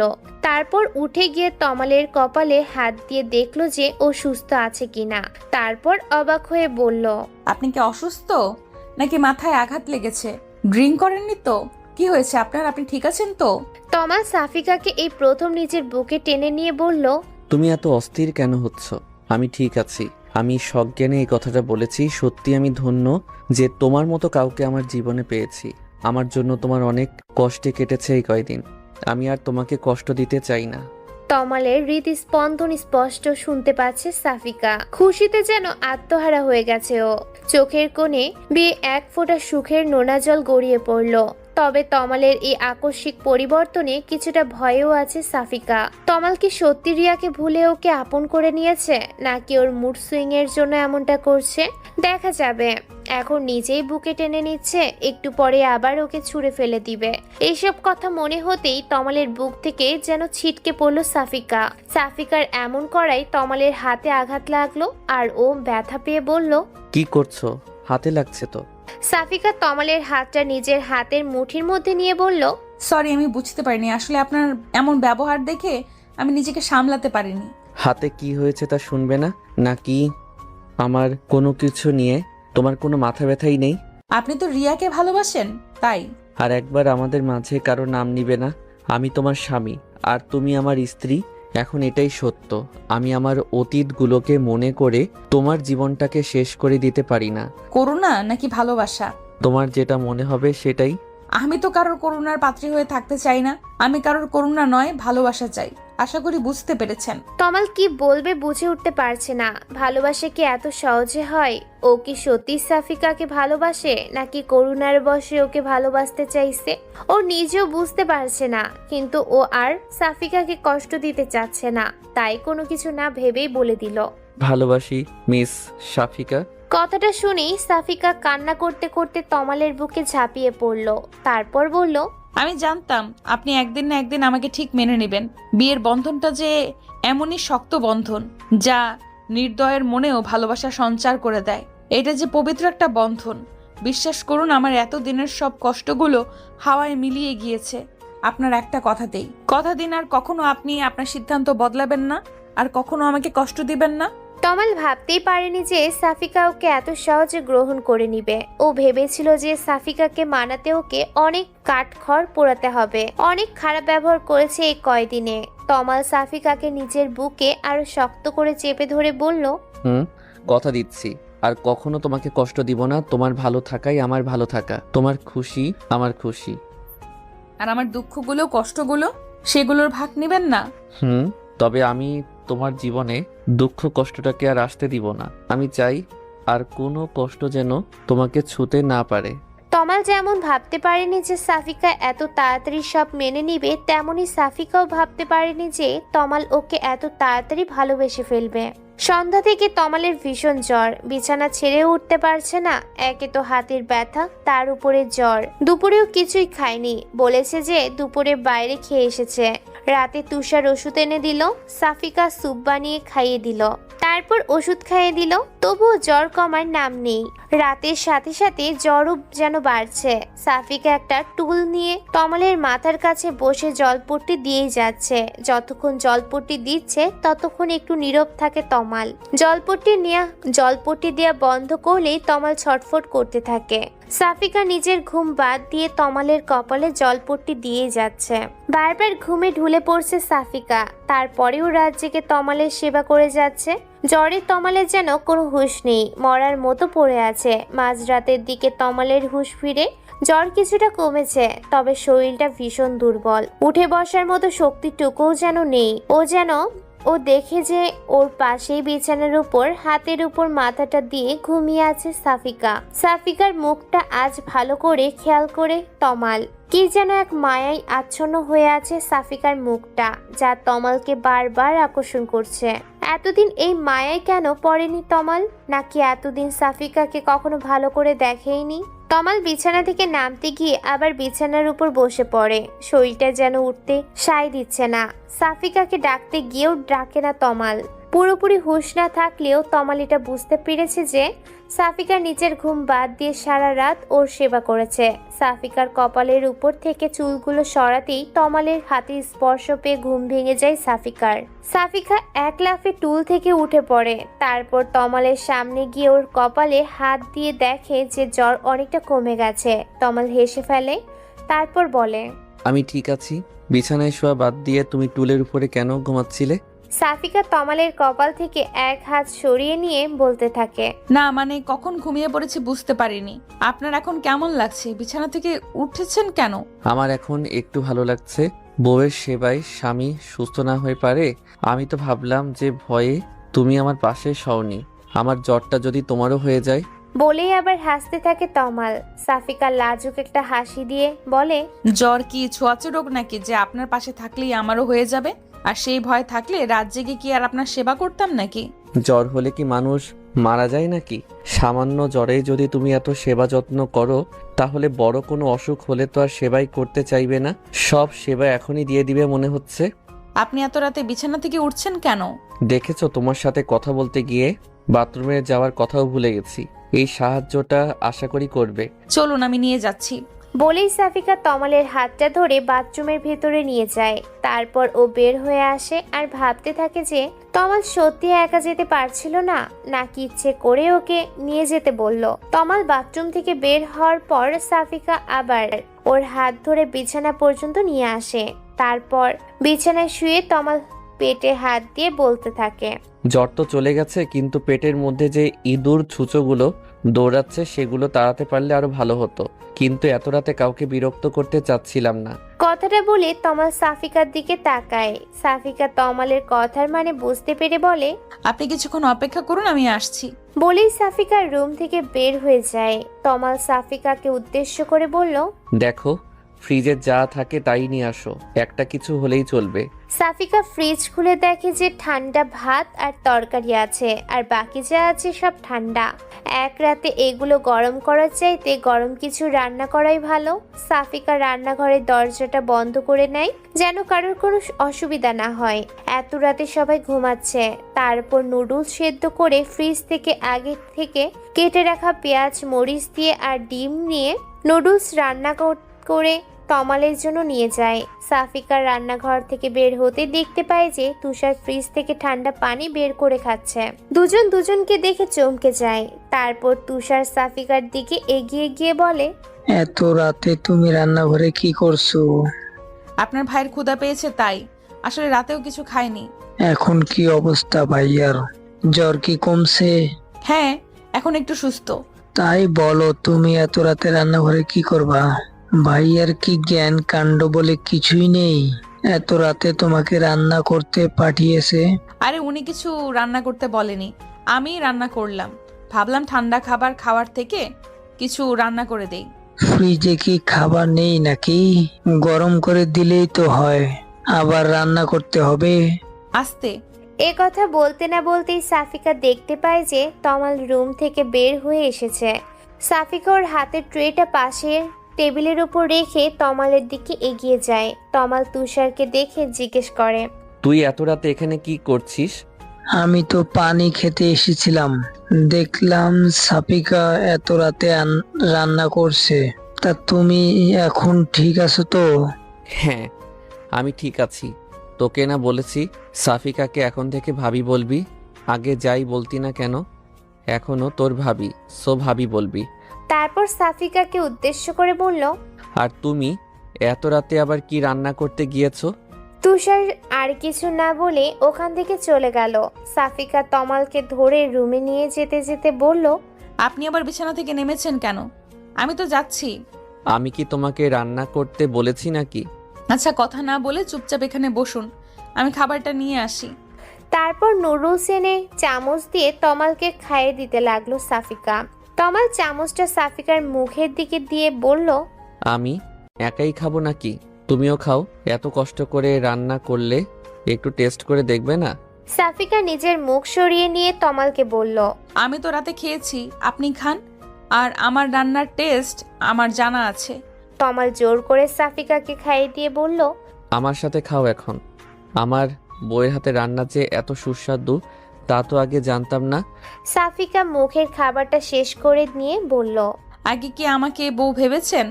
আমাকে তো শুধুমাত্র একটা সমস্যাই মনে করেছেন, আর সমস্যা মানেই তো বিরক্তিকর জিনিস।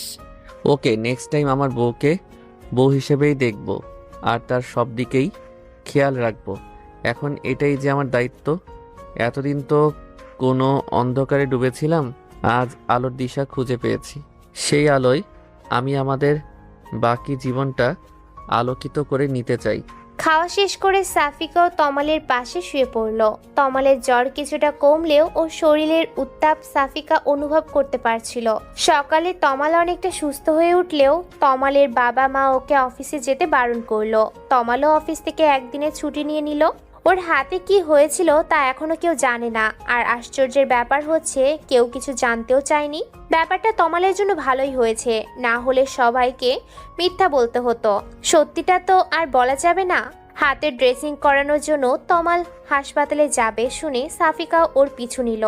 তমালের অনিচ্ছা সত্ত্বেও সাফিকার অনুরোধ ফেলতে পারল না। সাফিকা আজ প্রথম তমালের সাথে বাইরে বের হয়েছে। এক রিকশায় দুজনে পাশাপাশি বসেছে। এই যেন এক অন্যরকম অনুভূতি।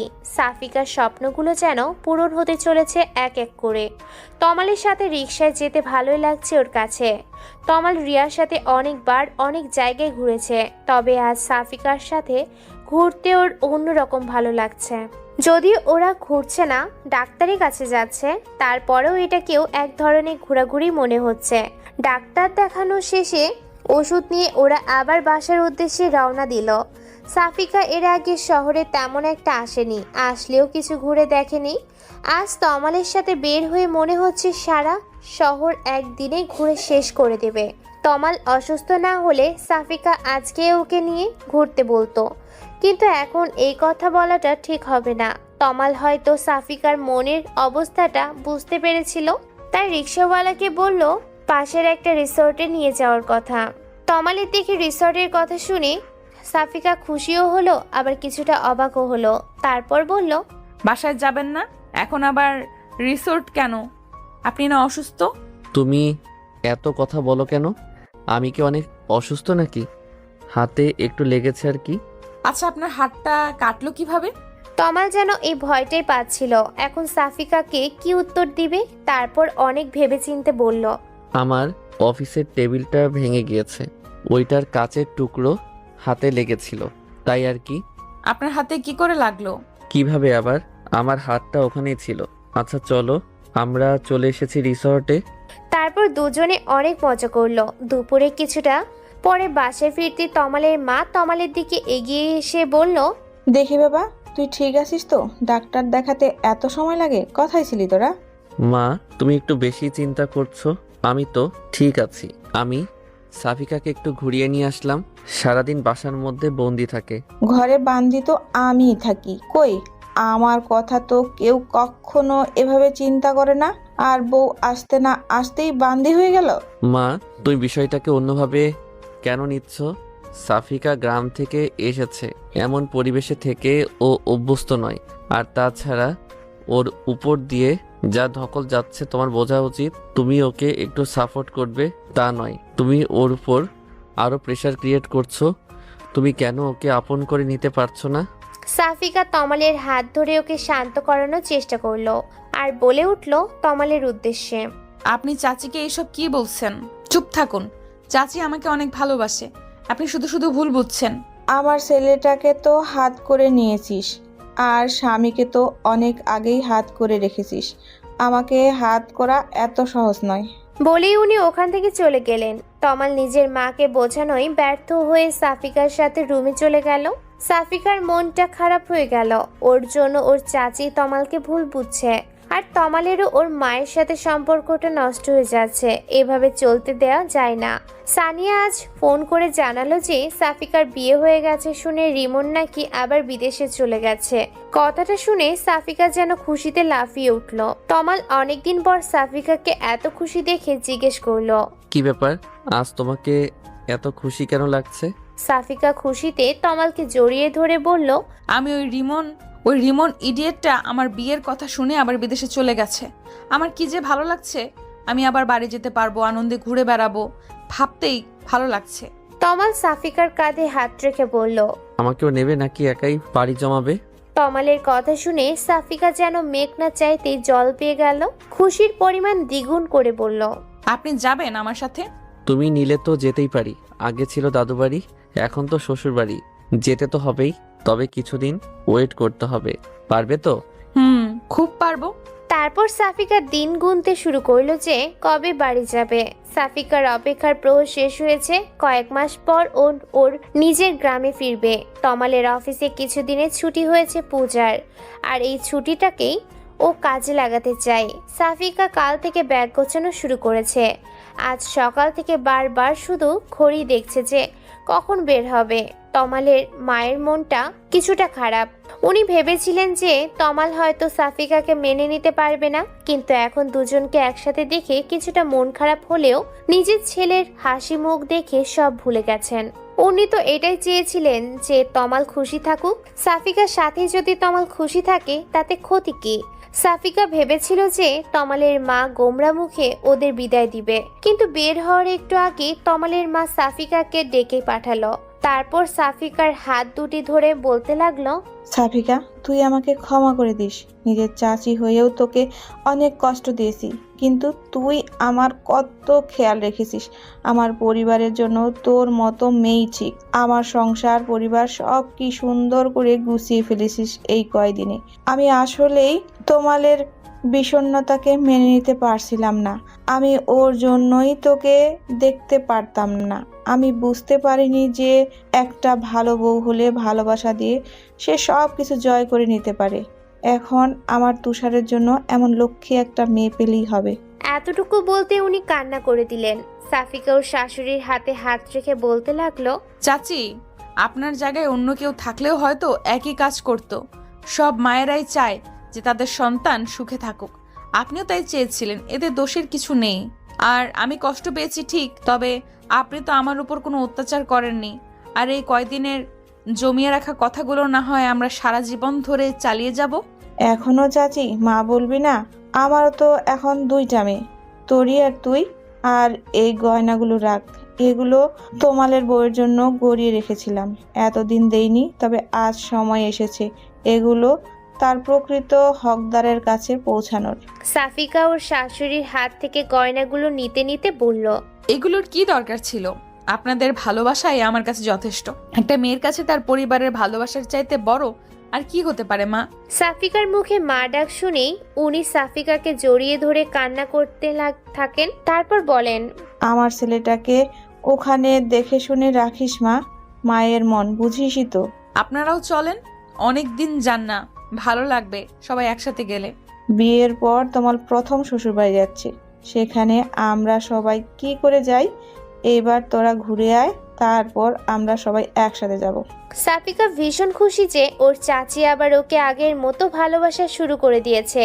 তোরি এতক্ষণ দরজার কাছে দাঁড়িয়ে সবটা শুনছিল। এবার এসে নিজের মায়ের গলা জড়িয়ে ধরে বলতে লাগলো, আমার মতো দেখছি বৌমাকে পেয়ে নিজের মেয়েকে এবার ভুলে যাবে।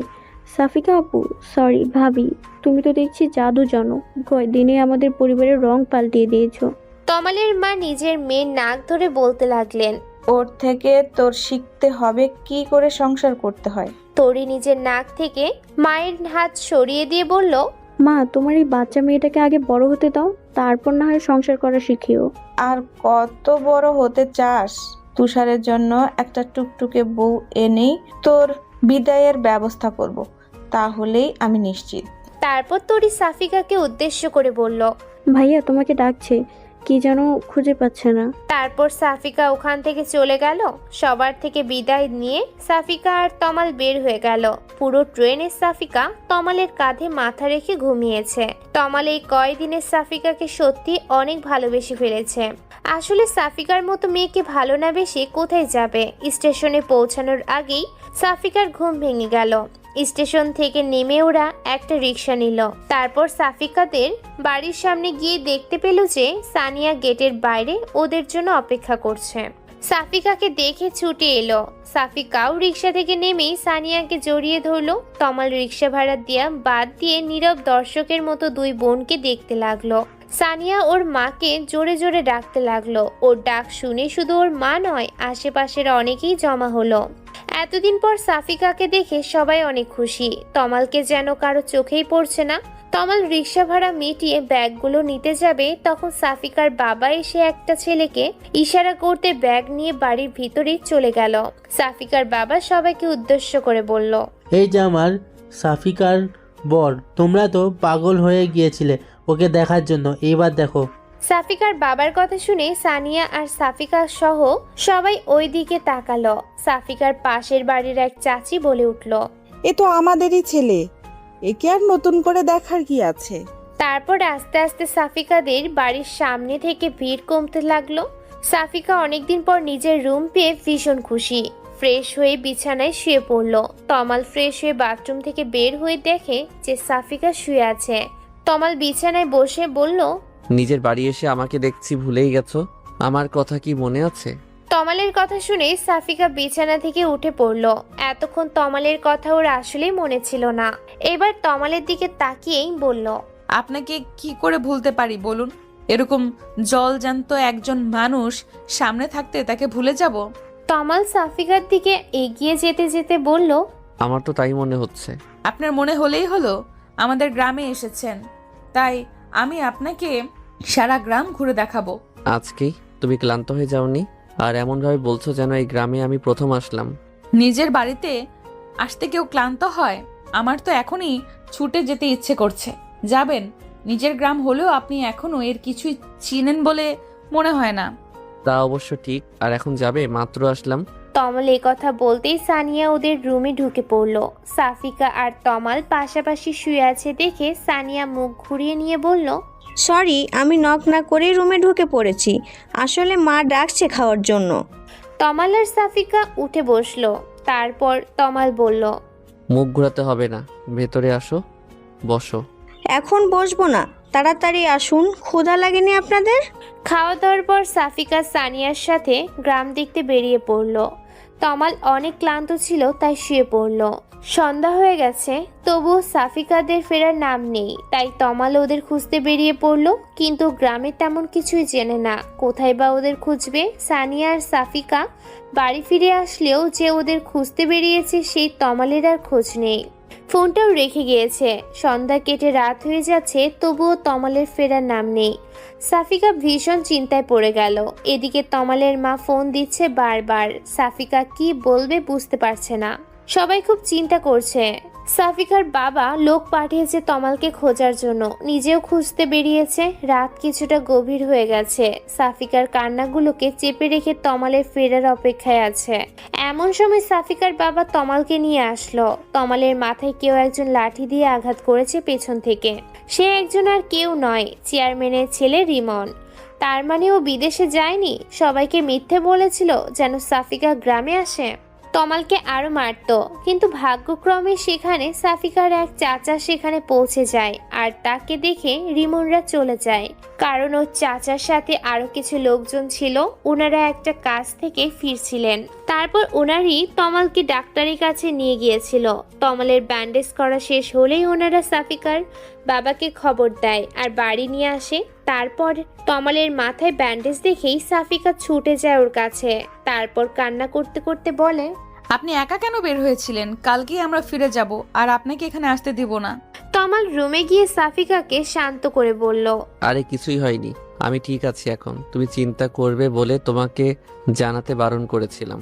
হাসপাতালে গিয়ে কান্নাকাটি শুরু করতে, আর ওই রিমনের ভয়ে তোমাকে ফিরে যেতে হবে না। আমি পুলিশে খবর দিয়েছি, ওরা ওর ব্যবস্থা করবে। আমরা যে কয়দিন আছি ও আর আমাদের বিরক্ত করতে পারবে না। আর বাসায় এই কথা জানানোর প্রয়োজন নেই, মা অযথা চিন্তা করবে। সাফিকা তমালের মাথাটা ঘুরে ফিরে দেখছিল। তমাল এক টানে সাফিকাকে নিজের বুকে টেনে নিয়ে বলল, তুমি পাশে থাকলে এসব ছোটখাটো আঘাতে আমার কিছুই হবে না। তুমি তো আছোই সেবা করার জন্য। বউয়ের সেবা পেলেই আমি সুস্থ হয়ে যাব।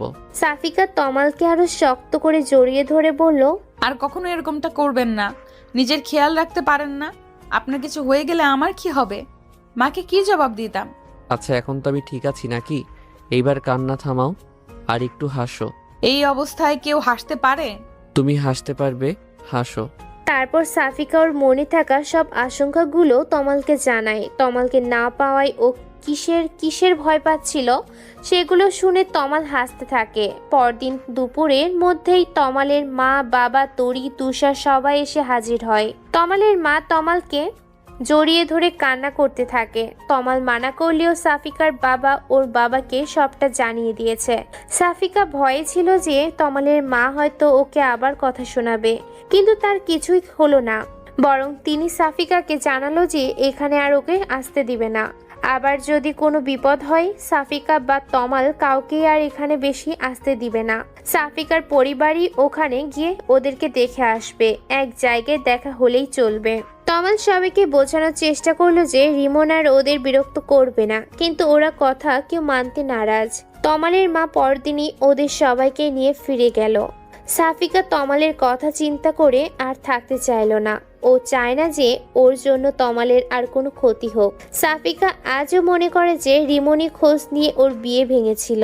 তমালও হয়তো সত্যিটা কখনো ওকে জানাবে না। আসলে সব সত্যি সবাই না জানলেও হয়তো চলে, কিন্তু সত্য না জানাই ভালো। 3 বছর পর আজ তুষারের বিয়ে। পারিবারিকভাবে ওর বিয়েটা হচ্ছে। সাফিকা ওর 1.5 বছরের বাচ্চাটাকে তমালের মায়ের কাছে দিয়ে বলল, মা, আপনার নাতনির দায়িত্ব